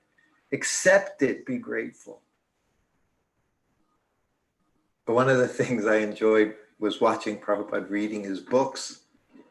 The first time I saw it happen as a servant, going in his room, afternoon was reading time for Prabhupada. Sometimes he would do bhajans, play his harmonium and chant, and play kartals. Afternoon was always his personal time, very much so. And he used that time like he wanted all of us to do. Chanting, bhajan, reading his books. But to see him reading his books, I found very, very wonderful. The very thing he was telling us to do, he was doing it all himself. One day he rings the bell, it's afternoon. I go in, I offer obeisances, sit up, and he's got his glasses on, and he's reading Bhagavad Gita. And he just looks at me. He didn't ask for anything. He wants to tell me something. And he's looking at me. He said, this book is so nice. He says, if you just read this book, he said, you can become Krishna conscious. You don't have to read hundreds of books. Just this one book, and you'll become Krishna conscious. He kept saying it. Don't have to read so many books. He knew. He knew me very well. I wasn't reading very many books. And he kept emphasizing, just this book, he said, if you read it, he said, you can be Krishna conscious. It's such a nice book. And then he put his head down. That's the same as saying, you can go now. I'm done with you. He had nothing else to say to me. He just wanted to tell me, I'm enjoying this book. That's what he was saying. This book is, he's in ecstasy reading. There's no pad and paper. He's not trying to see, is there anything wrong here? So the Bhagavad Gita, I guess he could have had pages and pages. No, he was relishing it, telling me to relish it. And I said, he's reading, and I left. Everything goes on every day. Every day's with Prabhupada, very similar. His schedule, very, very similar. 6 months go by. It's the afternoon, he's ringing his bell. I don't know what to expect. I go in, it's one of those days. He's reading Nectar of Devotion. I offer obeisances. I sit up. He's looking at me. He's got his glasses on. He doesn't ask for anything. This book is so nice. So much nectar is in this book. If you just read this book, you'll become Krishna conscious. You don't have to read so many books, not hundreds of books. Just this book. Everything is in this book. This is what he said. This is what's going on. I'm certainly not the one inducing this. And he knows, I guess I'm sitting in my room. I already told him that. So he's saying, just read this book. Everything is there. Then he puts his head down and he's reading again. I offer obeisances. I leave the room. And I'm not picking up that nectar of devotion.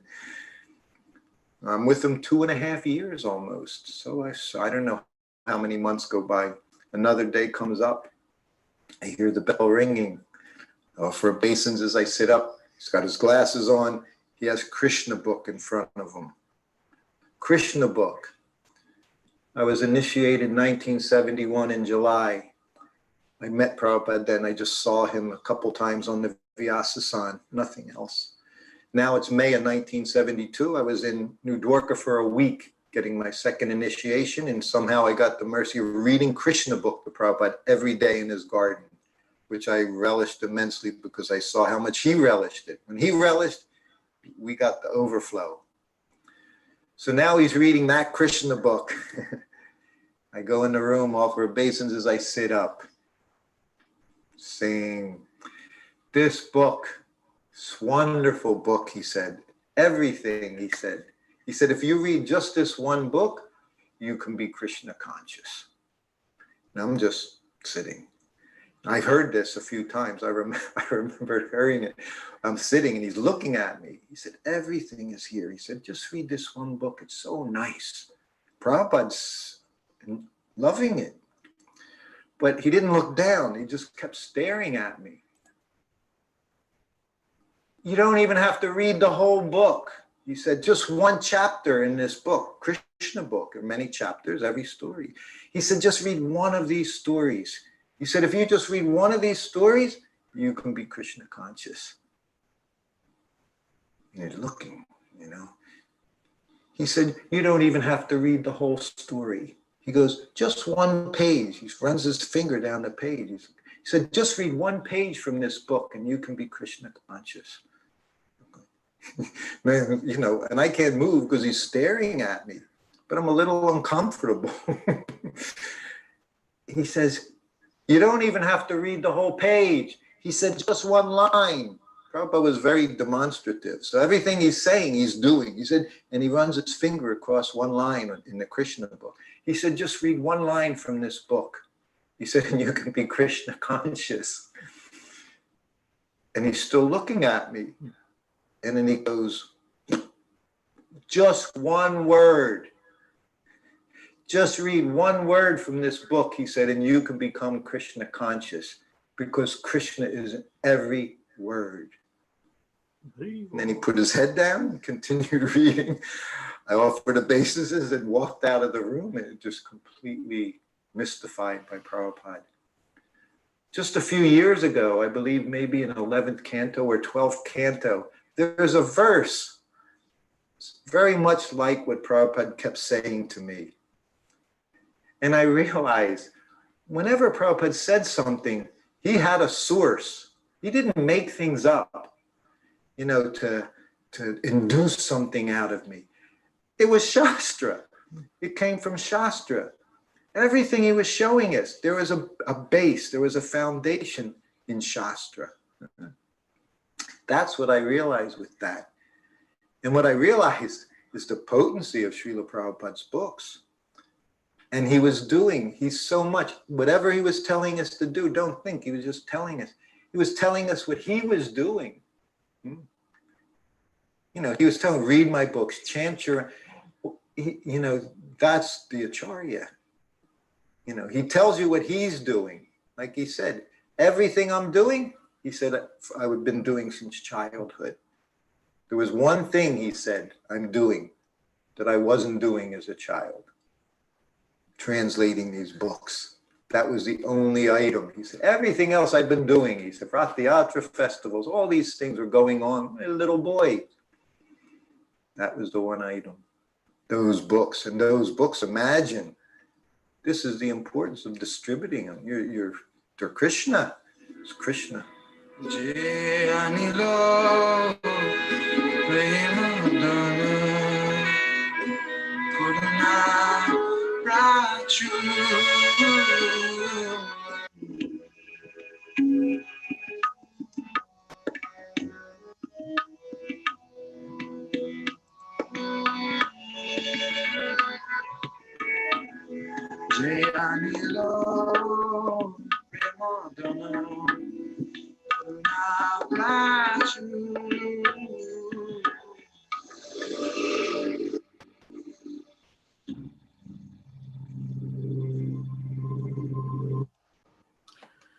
Hari Bol, Hare Krishna. That was a little long one, but it was beautiful, wasn't it? Absolute nectar. Absolute nectar. We did plenty of them, but you have to search out some, you know, which has got many, many meanings. Now, as you said, that all of us will be watching this, and we want to hear one thing. I know there are a lot of things which we have picked up, which would inspire us, but if you can share one, all those who are present here, whether you show your face or not, if you can. Those who are not showing your face, we start with you first. So, yes, please. The Path has suddenly shown his face now. We'll start with you, Path Prabhu, not to worry. Yeah, good starting point. So, any one point which you feel, which you can take out from here and you can implement in your life, This is a question for everyone, which you think you will try to implement in your life. Okay, not implement in your life, means it's happened, but one thing.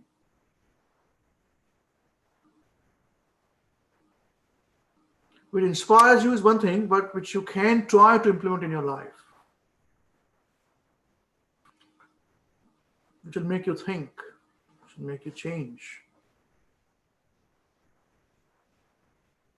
And those who are watching us on YouTube, if you want to share yours, please write down in your comment section and we will read out there as well. Thank you. You want to think about it, Parth Prabhu? Okay, all right. Who would like to start with this? What about now, Pratyush Prabhuji? We're not seeing you. Hare Krishna. Yes, nice to see you. Hare Krishna, Prabhuji. Yes. Prabhuji, the one thing that I found very inspirational in this video was that when Prabhupada was saying that book reading one, that Krishna is present in every word of this book. Yeah. It is not that you have to read the whole book, many books, hundreds books to get Krishna consciousness. You can just read the one word and you will get Krishna consciousness, as Lord Krishna is present in every word of that book. So I think that I also will try to read books. Before that, I was thinking that I have to read Bhagavad Gita, Bhāgavatam to get Krishna consciousness. But now in this video, Prabhupada only said that you can read any book. Every book, in every book, Krishna is present. So I think that I will start reading books. Very nice, very nice. And you are very lucky, you see, Pratyush. You have got a tutor, in the form of your uncle and aunt, So take guidance from them, because we are education institution, and our education is Prabhupada's books. So they've got a lot of experience, Avinash Krishna Prabhu and Saraswati Mataji, on what to read, how much to read, what not to read, So you can take advantage of that, So you're very lucky. I wish I had that kind of support, But very nice. All the best. Reading Prabhupada's books, studying Prabhupada's books. Jai. Very nice. Okay. Anandji, Hare Krishna, nice to see you.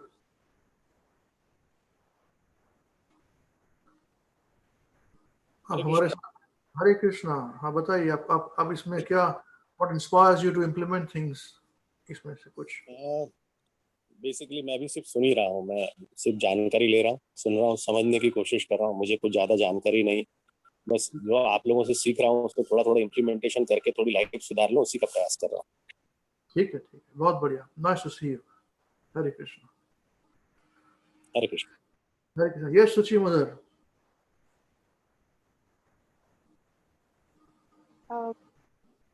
Hare Krishna Prabhuji. It was really very inspiring and thought-provoking session today.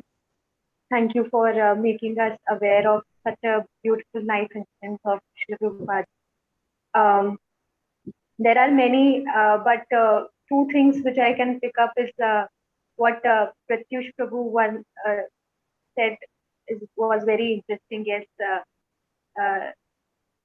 that incident makes us aware that how Srila Prabhupada constantly emphasized us on reading books, and not only every, but each and every book is potent enough to make us Krishna conscious.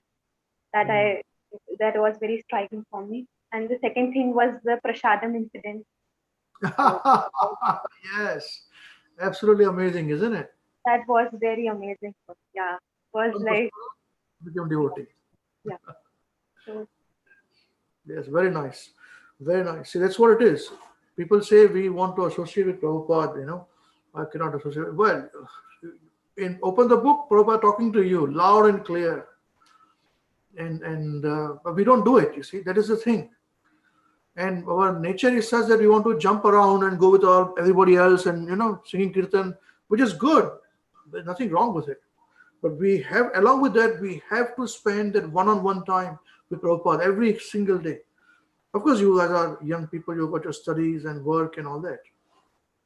So, as and when you get time, just there is a time with Prabhupada.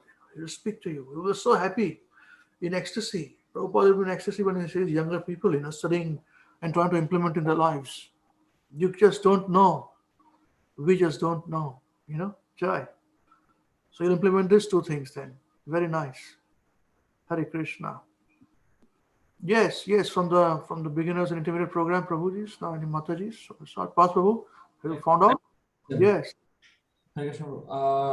Two things. One thing only, but I think Srutakirti Prabhu mentioned a lot of times the power of having zero material desires in the entire video.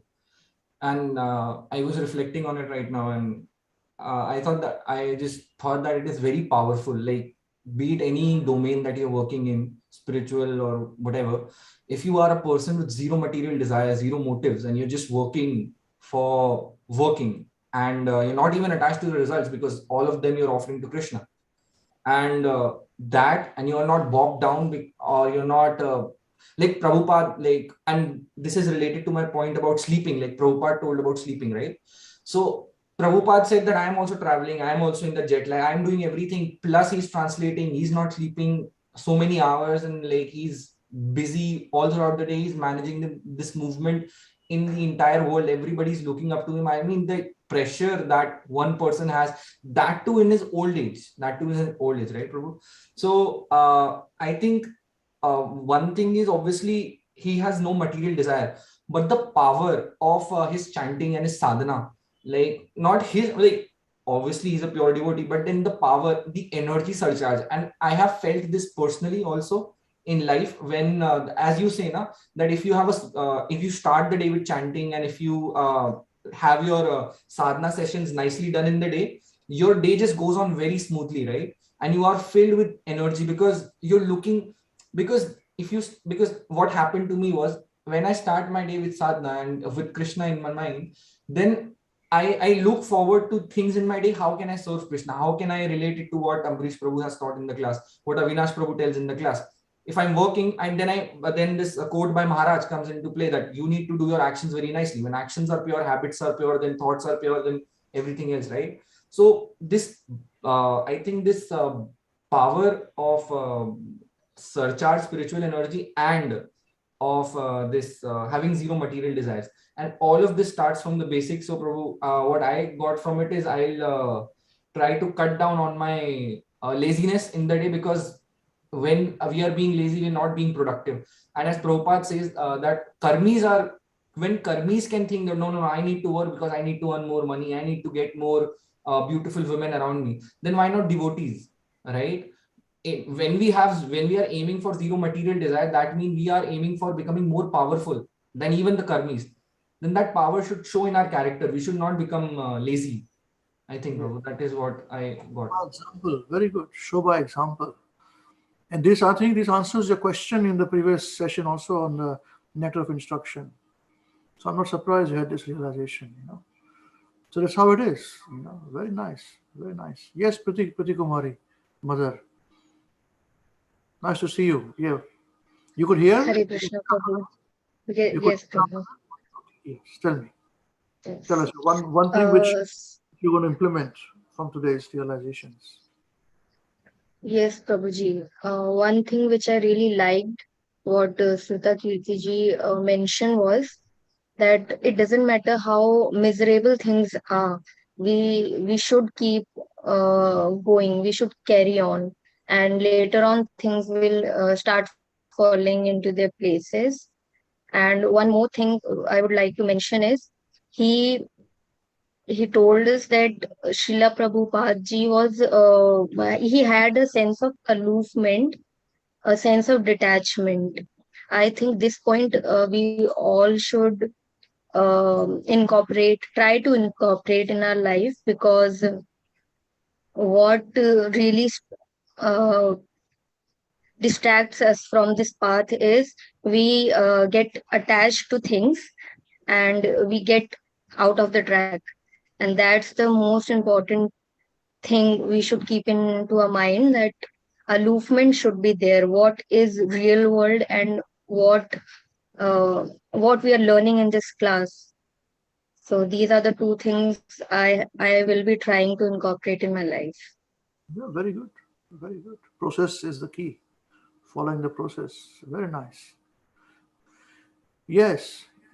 Yes, Soumya Mataji. Hare Krishna Prabhuji.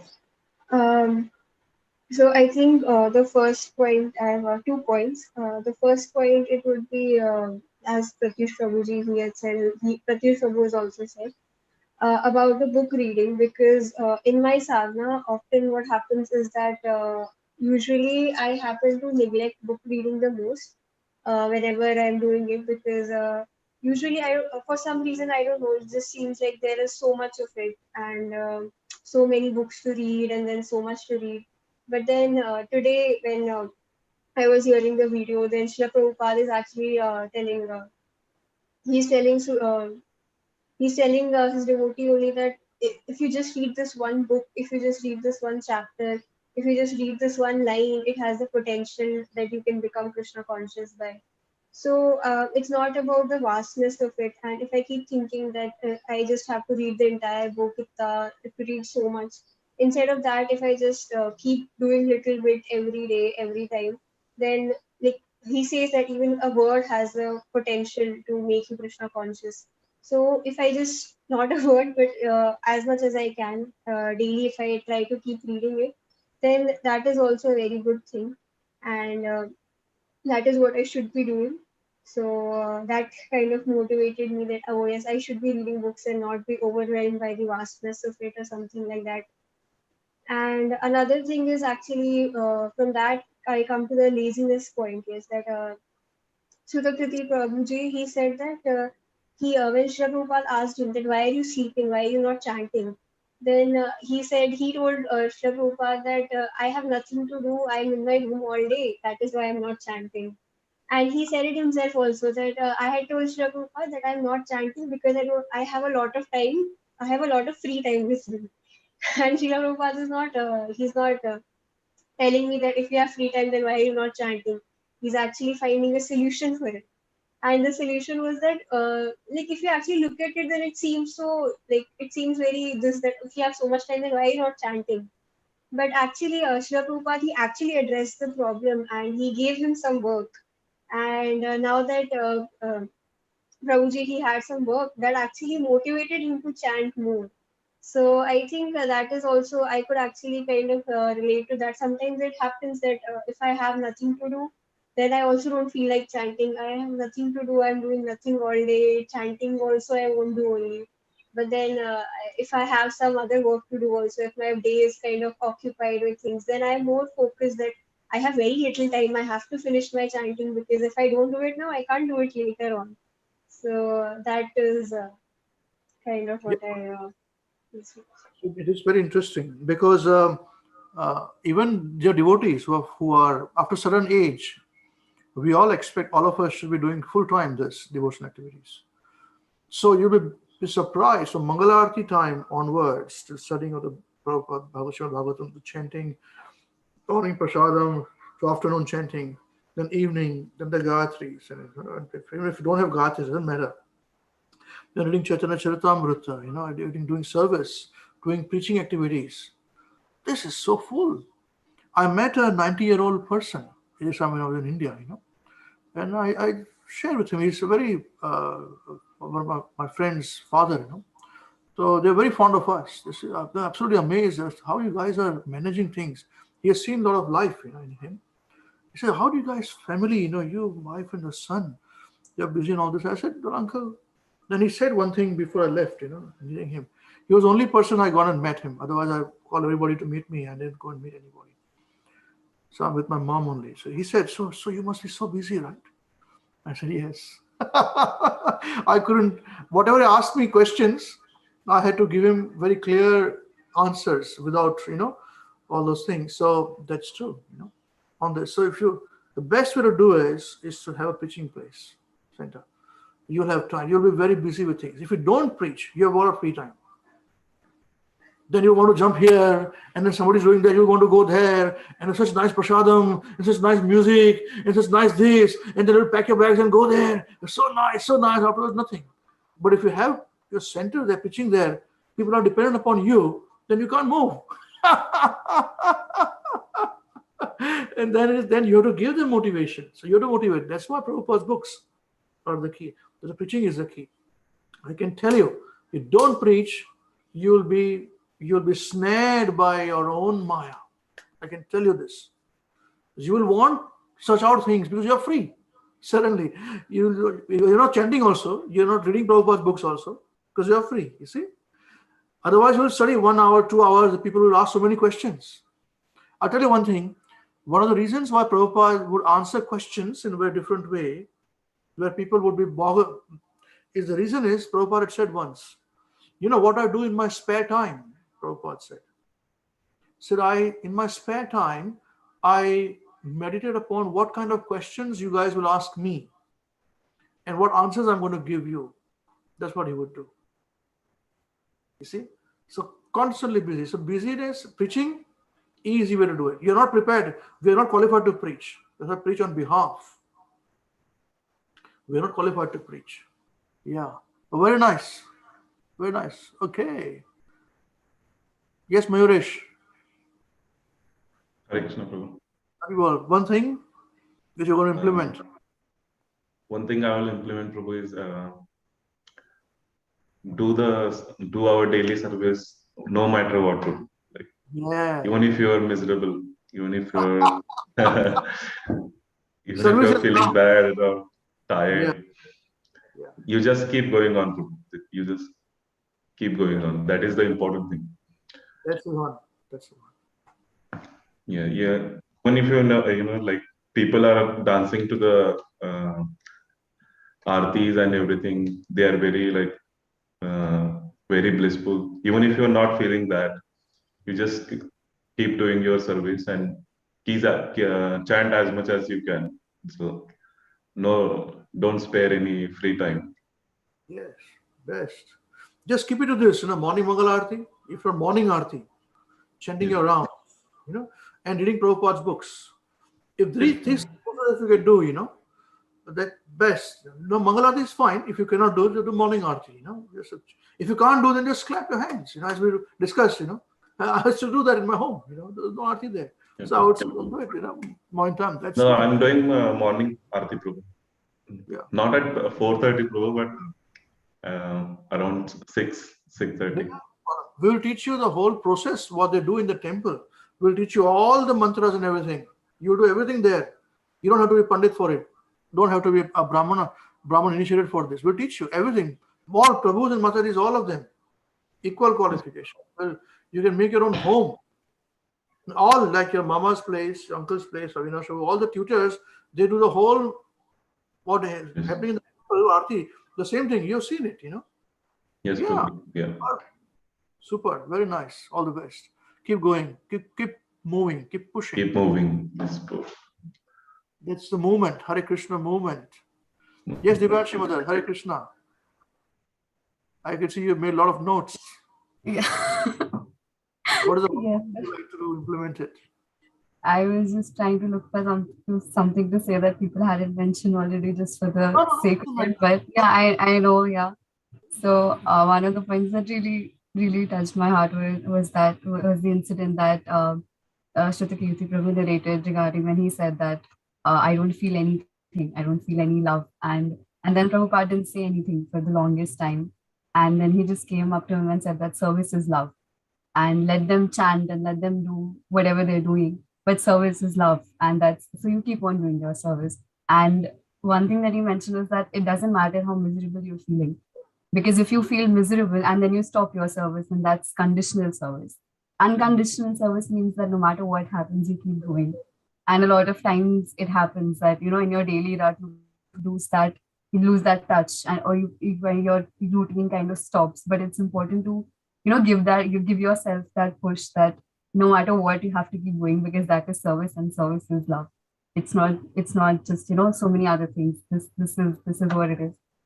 First point would be that, and another thing, I was just throughout the lecture, this one thing was constantly at the back of my mind, that how much love Prabhupada had for his disciples. That he was such a busy man, but any one person who had come to him with one problem, he he would keep that in his mind, and then he would offer the best possible solution to that problem. And Srutakirti Prabhu, he mentioned this one line that, he turned unlovables into lovables. That he had so much love for his disciples that it didn't matter what they had done in their past or what they had their behavior in the past. He never brought that up. The only one problem that he had, the only one time he would chastise them is when they would be sleeping. And that's something that's going to stay with me, that why are you sleeping? And yeah. And then when he asked that, what do I do? And he said, pick up any book, reading, and start reading. And he said, which book? Any book. Where do I start from? Start anywhere. Just start it. Don't just keep lying around. Just start something. And I think that's going to stay with me. Very nice. Very nice. So that's why your leaders would tell you what books to read and start from the starting to the end. This is the knowledge. You all became engineers and doctors and lawyers, starting from one, finishing to the end. This is the same thing, process from there, And when Srimad Bhagavatam has got 36,000 verses, not even 36 verses, 36,000 verses. We're not going to read those verses. Oh God. But service is love. Every person, every family member, husband, wife, would say this. When people are young, they think love has got some ecstasy in it. You sort of fly in the air and all those things, and always you're dancing, and all this going on around there are trees, hanging around, hugging the trees and all those things. But those who experience will say, love is understanding, love is service. It manifests in duty. A lot of things, Is it not so, Avinash Prabhu? Am I right? Anand Prabhu will also agree to this. Kya Anand ji barabar hai? Theek baat?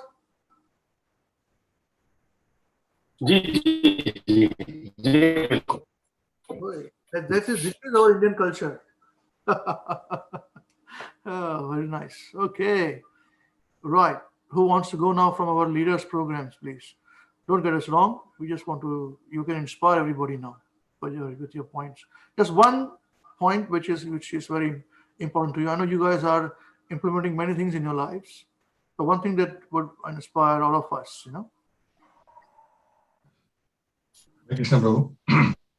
It was very nice listening to these devotees, and actually Divanshi spoke same point which I want to speak. So, but I just want to say one sentence, that process works. That's right. Prabhupada has shown it many times, so many examples. The process works. We need to have faith. That's it. That's right. Absolutely. Very nice. Hare Krishna. Yes. Hare Krishna Prabhuji. There were so many points, and it's very hard to, because Prabhupada, listening Prabhupada's memories are like, it's other, we can relish it so much, Yeah. And devotees remember so many things. So the first, in the beginning, when Prabhupada, somebody asked how I can become Krishna conscious. And Prabhupada said only one word, desire. And Prabhupada is so much, is so perfectly, he does everything, and he knows about everything, how to answer, So it's very, very inspiring, and to learn, and so much learned from Srila Prabhupada about preaching, and how to handle people, how to handle different people and different situations, and how to behave in different situations. So yes, and same point, service is love. So that was, I also meditating upon that, and we never leave our service. Yes. And we think service meaning a lot of big things, Prabhupada said, no, just walking around the room chanting is service. Reading books is service. Reading books, yes, reading books service. Because in chanting also, once you chant your rounds, that means every word, once you say Hare Krishna, Krishna Krishna, Hare Hare, Hare Ram, Hare Ram, Ram Ram, Hare Hare. Are you attentive to the every word or not? That is, then we have to focus upon that every time. You see? Yes, so yes. Prabhupada took so much effort probably in translating books, and we doing this service if you're not reading. That's right. So, absolutely. Yes. That is the thing. Where we should love. Book distribution. Prabhupada said book distribution. So, but Prabhupada would say before that you must study. There is a difficulty. So what we are doing is we are studying and we're making people study. This is also book distribution. We are making people read, we're also reading it. Both the things. Hopefully Prabhupada will see this. These rascals are good. They are reading and teaching, sharing. Rascals Thank we you are. for giving us opportunity as well, Prabhuji. Yeah. No. Thank you. Thanks to you for giving us. Because you are there, so we study. What can you say? Come on. Yes. Thank you. Yes. Others, please, quickly. Hare Krishna. Yeah, thank you all, wonderful devotees, for your very nice points as well. One thing that I in particular picked up was that we can never ever underestimate the mercy of a pure devotee. And even the fact that right now everyone's listening to a disciple of Srila Prabhupada sharing their realizations and how we are implementing it in our own lives, that those instructions that Srila Prabhupada has given, even now, can be implemented. And we're hanging on to every word that Srila Prabhupada is saying, as if Srila Prabhupada is speaking directly to us. Not to mention the books themselves. So everywhere, Srila Prabhupada has given us access to develop our own relationship with him. So that's one thing that I picked up, that the mercy of Srila Prabhupada is, Srila Prabhupada's done. What will you implement in your life? That's what we want to hear. Yeah, so what I want to implement in my life is to gain that proper access by reading the books of Srila Prabhupada sincerely and seriously, which currently I'm trying to cultivate. So that's something that's very important for me. Thank you. You'll be surprised. The guest speakers, which they come, they write to me. Say, thank you. You guys you're focused upon reading Prabhupada's books so much, that makes us study. We are going to now study it. Because if they come to our program to give class, they have to study properly and come, because they'll ask 5 questions, All of us are very focused on it. That's all mercy of Guru Maharaj. Jai. Very nice. Yes, please.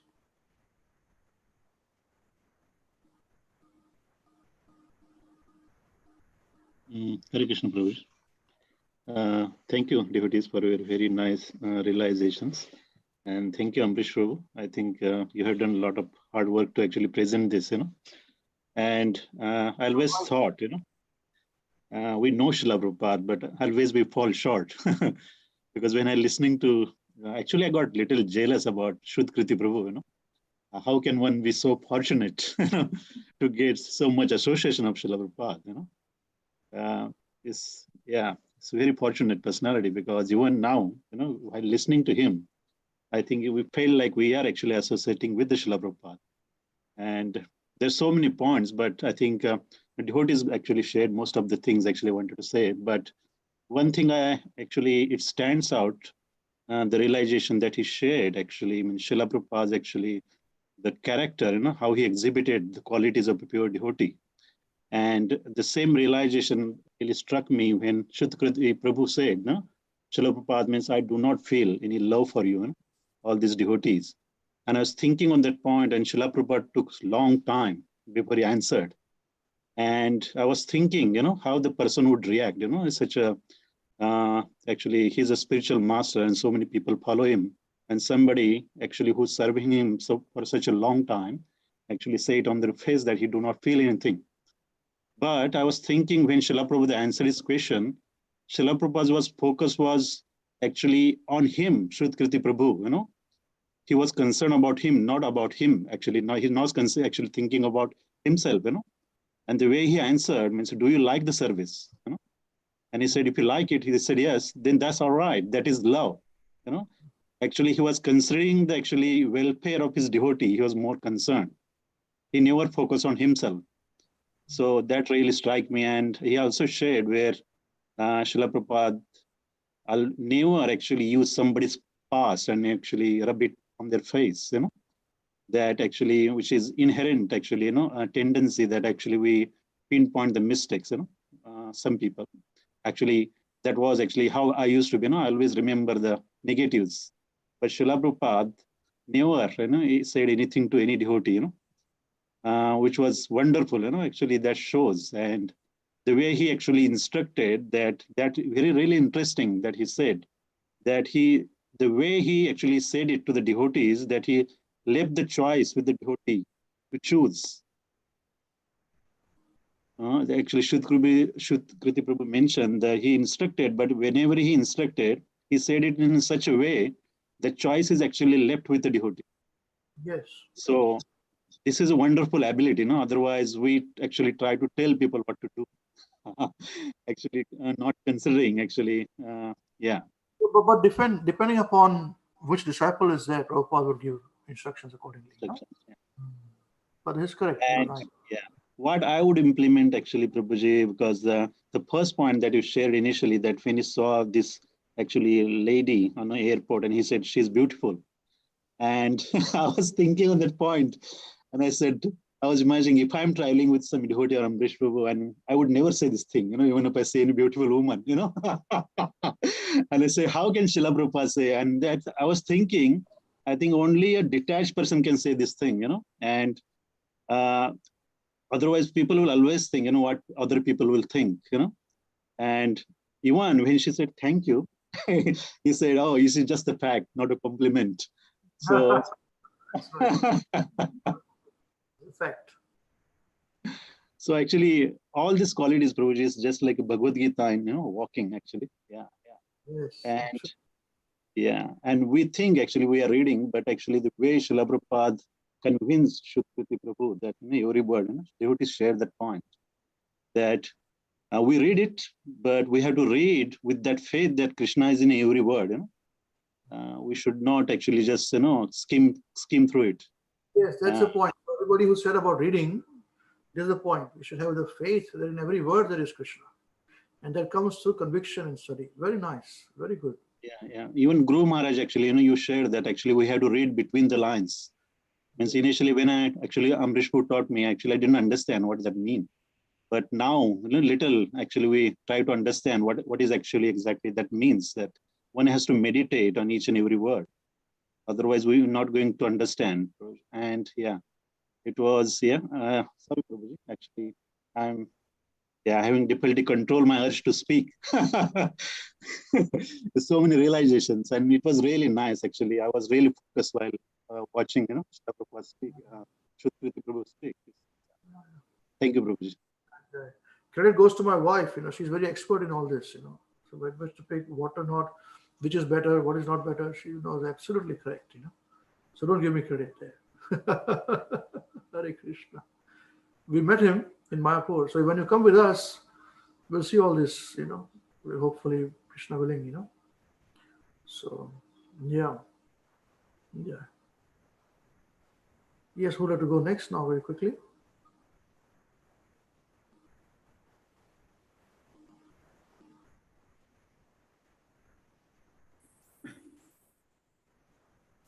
Hare Krishna, dear devotees.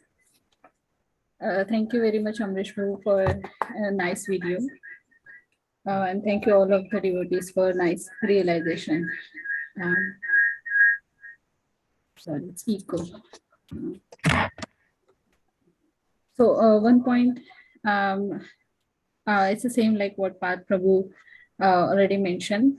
The incident about the jet lag when Srutakirti Prabhuji and Srutakirti Prabhu and Srila Prabhupada ji were in the Fiji and they were having a jet lag, and then Srila Prabhupada also said that I'm also having a jet lag, but Srila Prabhupada never got distracted from his devotional service. So he was very focused what he do every day. So what happened is yesterday I was stuck in my material work, so long time I was awake, maybe until 1 o'clock, and then I thought, okay, anyways, it's Sunday morning tomorrow, I don't need to be rushed for work, and I will take my time for my devotional service. And I forgot to put the alarm as well, and I wake up also late. And that's what from this realization I realize that I shouldn't, whatever it happens, I should not be compromised to any devotional service. So whatever I have to do regularly, I should do on time properly. So this is the one realization, Prabhuji, I got from this video. Thank you very much. Hare Krishna. Hare Krishna. Hare Krishna. Yes, Suman Prabhu, Hare Bol, you with us? You must be cooking. Oh, there you are. Hare Bol. Yes, Prabhuji. The one thing which you're going to implement. Your voice. Yep. I got so many things to learn from this one, but one thing I definitely want to improve myself to read and having the faith. Like, and you always mention the read between the lines, as Guru Maharaj always said. So I had to really focus on that reading. I do reading, but not that passionate to have that reading. So I will definitely improve that. And we always say that we all should be preachers. So my focus should be on that line, definitely, Prabhuji. So it's many things learned from this one, but this one is the really eye-opening for me. Hare Krishna. Thank you very much, Prabhuji. Just Mataji, Hare Krishna. You could hear, you were at work, you could hear us. You could hear the program, Dolly Mataji. Hare Krishna, Prabhuji. Yes, Prabhuji. It was really nice to listen. Is actually always nice to listen to devotees who directly associated with Srila Prabhupada, and you just feel like such a practical experience they are sharing, and then all the realization. I really like when Prabhuji said that how Krishna talked to you through books, and then the thing is, like how Prabhu is saying, everyone is saying that not just reading, but how much faith we have. That's the main important thing. And then if we have the faith, then only we can change ourselves. We can implement that in our life. And then I realized that many times, whenever there are so many questions arise in the mind, and then whenever you start reading something from Srimad Bhagavatam or Bhagavad Gita, then mainly I read usually Bhagavad Gita. So whenever you just start reading it and it just gets clear, the first verse you read, it just gives you answer of your question. So this is really practical, that reading books is such a good association after the association of the devotees. So yes, this. Thank you. Studying. We all become pandits. Hare Krishna. Om the Srila Prabhupada books. Book 1. Jai. Hare Krishna. Thank you. Yes, Saraswati Mataji. Hare Krishna, everyone. Thank you, Amrish Prabhuji and Poon Pragya Mataji, for choosing such a nice video for us. It was really, really very nice. One thing which stood out for me is the service is love. Actually, service is such a vast word, actually. As Amrish Prabhuji just mentioned, that even reading little bit or maybe just chanting is a service to Krishna. So it could be very little service or it may be a very big service. But service, it's how we reciprocate with our love to Krishna through our Vaishnava devotees, and then Srila Gurudev, Srila Prabhupada, and in our disciplic succession. So this has to be how lovingly we can do it.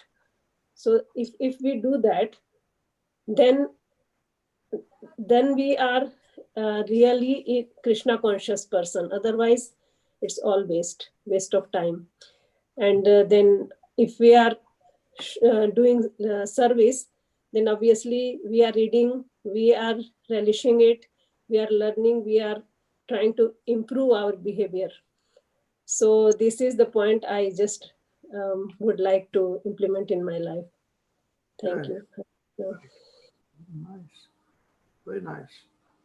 So Hare Bol, Pranabhagya Devidasi, you are the cause of all this today. Would you like to say something? Hare Krishna, Prabhuji. I'm not the cause, Prabhuji, but The devotees of Srila Prabhupada, just amazing, amazing insight into Srila Prabhupada's life, and just making us realize how great a personality Srila Prabhupada was, and did not belong to this world. Especially Srutakirti Prabhu, because he is his personal servant, and there are so many questions that he has asked, which if he wouldn't have asked, we wouldn't have got the answers. So I really I think our whole family really appreciates and thanks all these wonderful devotees for that. And it's very hard for me to make one point. I'm just struggling as I'm listening to everyone's realizations. I'm thinking, okay, this point, no, this point, no, this point. So I'm just going to take the liberty, but I'm just going to highlight the few things, and then I will say that one thing that I want to implement in my life. So the first thing is that, Srila Prabhupada does miracles. Absolutely, absolutely true. And that he has given us the whole process. There is no need to change anything in the process. Nothing needs to be changed. Everything that Srila Prabhupada has given, it can satisfy everyone's desires, whatever anyone wants to do. Service is love, conditional and unconditional, as Devansh Mataji mentioned. That point also is so important. And the last thing that I would like to say is that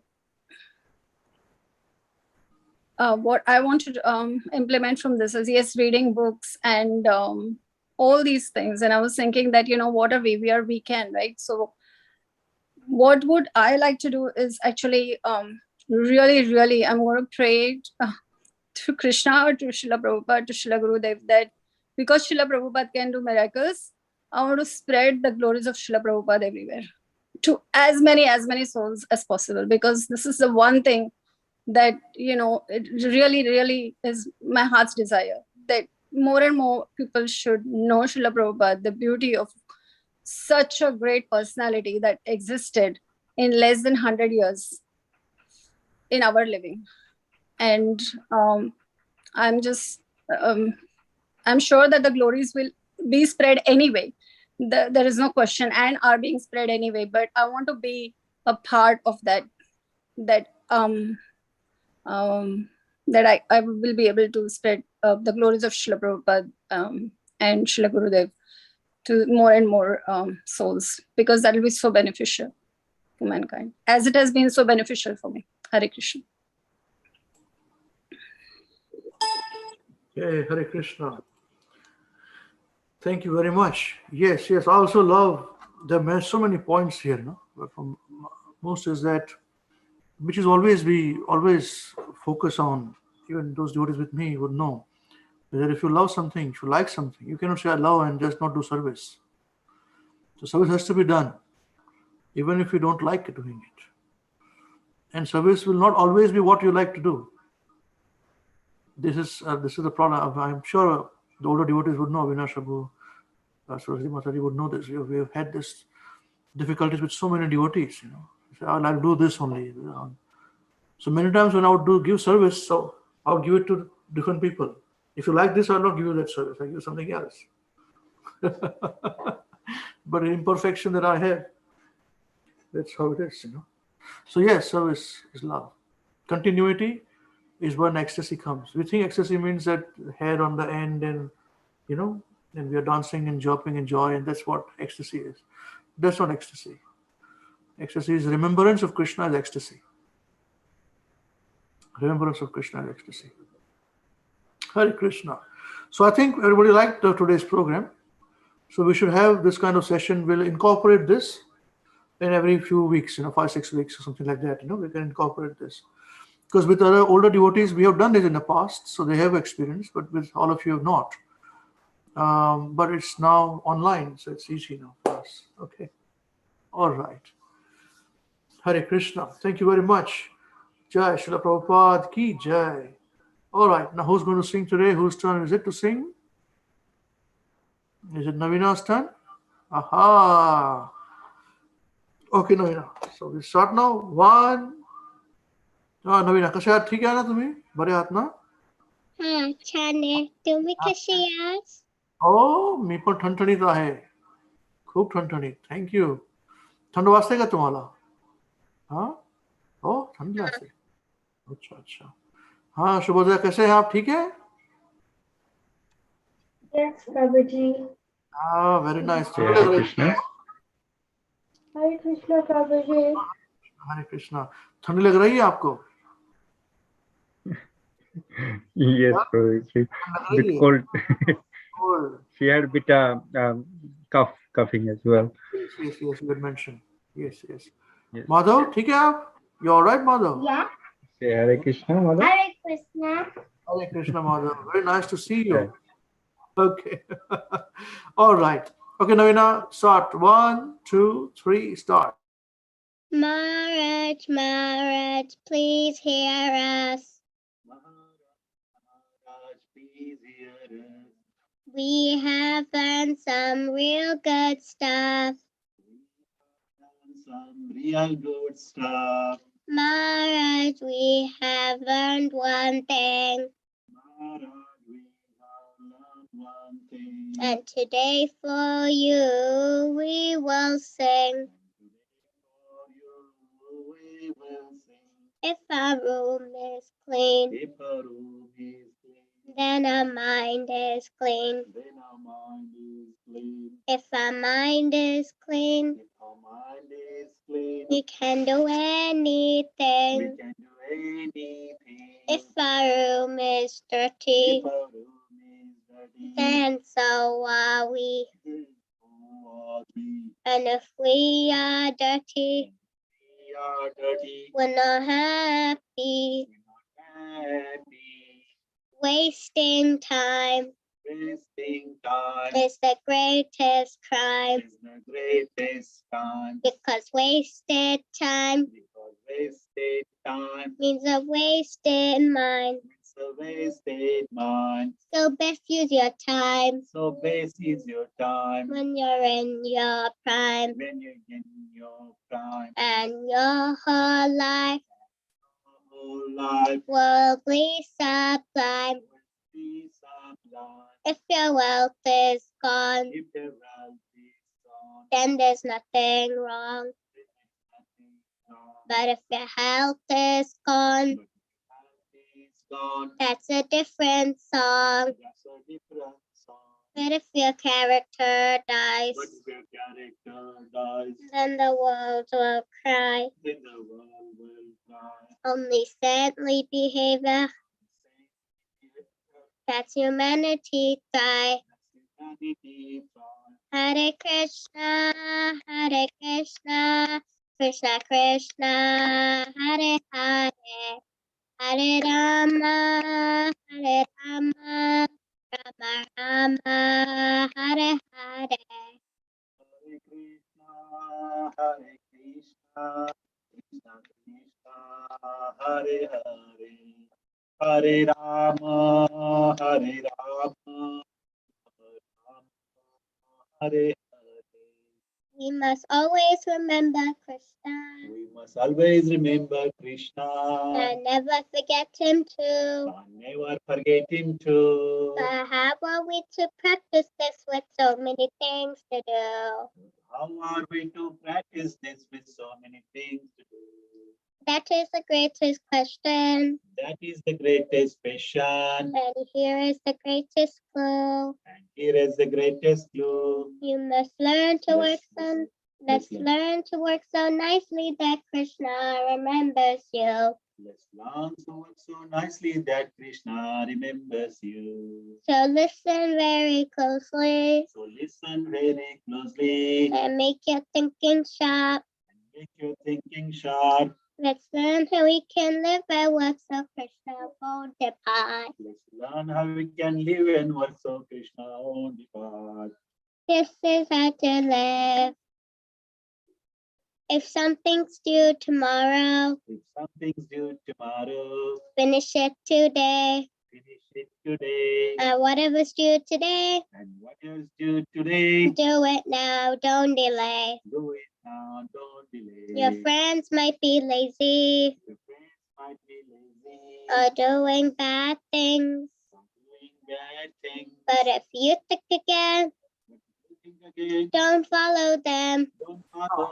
But if you think again, it's not, you must say, you must not say, but if you think again, that's not right. But if you think again, you don't follow them. Yeah? Continue. But think again. But You think again. But you think again. But you think again. But you think again. But you think again. Don't follow them and you will win the end. And you will win the end. Whatever work we given. Whatever work we given. We do our very best. We do our very best. We only live with what we need and give Krishna. We only live with what we need and give Krishna the rest. This is how to live, to work and to play. If you learn to live this way, we'll see Krishna every day.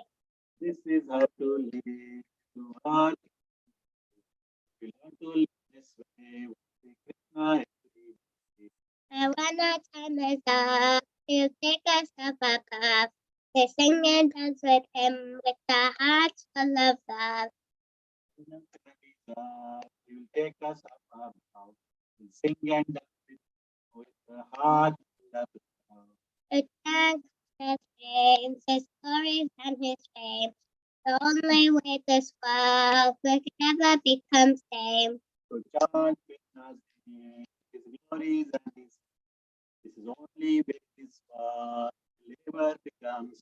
Now please ask his greatest question. Now please ask his greatest question. And find his greatest clue. And find his greatest clue. You can only remember Krishna. You can only remember Krishna. If Krishna remembers you. If Krishna remembers you. Hare Krishna, Hare Krishna, Krishna Krishna, Hare Hare, Hare Rama, Hare Rama, Rama Rama, Hare Hare.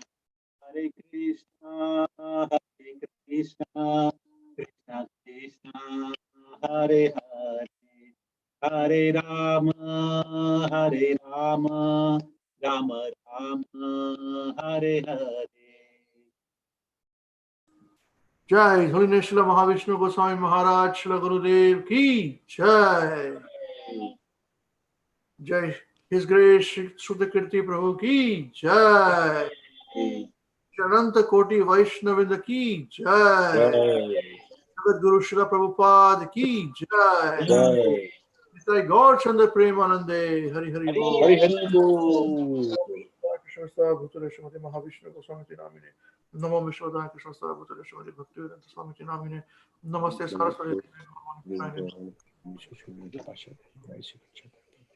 Hare Krishna. So to all the devotees who are attending Zoom as well as on YouTube, Krishna willing, see you next week, same place, same time. Till then, chant Hare Krishna and be happy. Hare Krishna. Hare Krishna Prabhuji. Hare Krishna. Hare Krishna Prabhuji. Thank you. Hare Krishna. Thank you.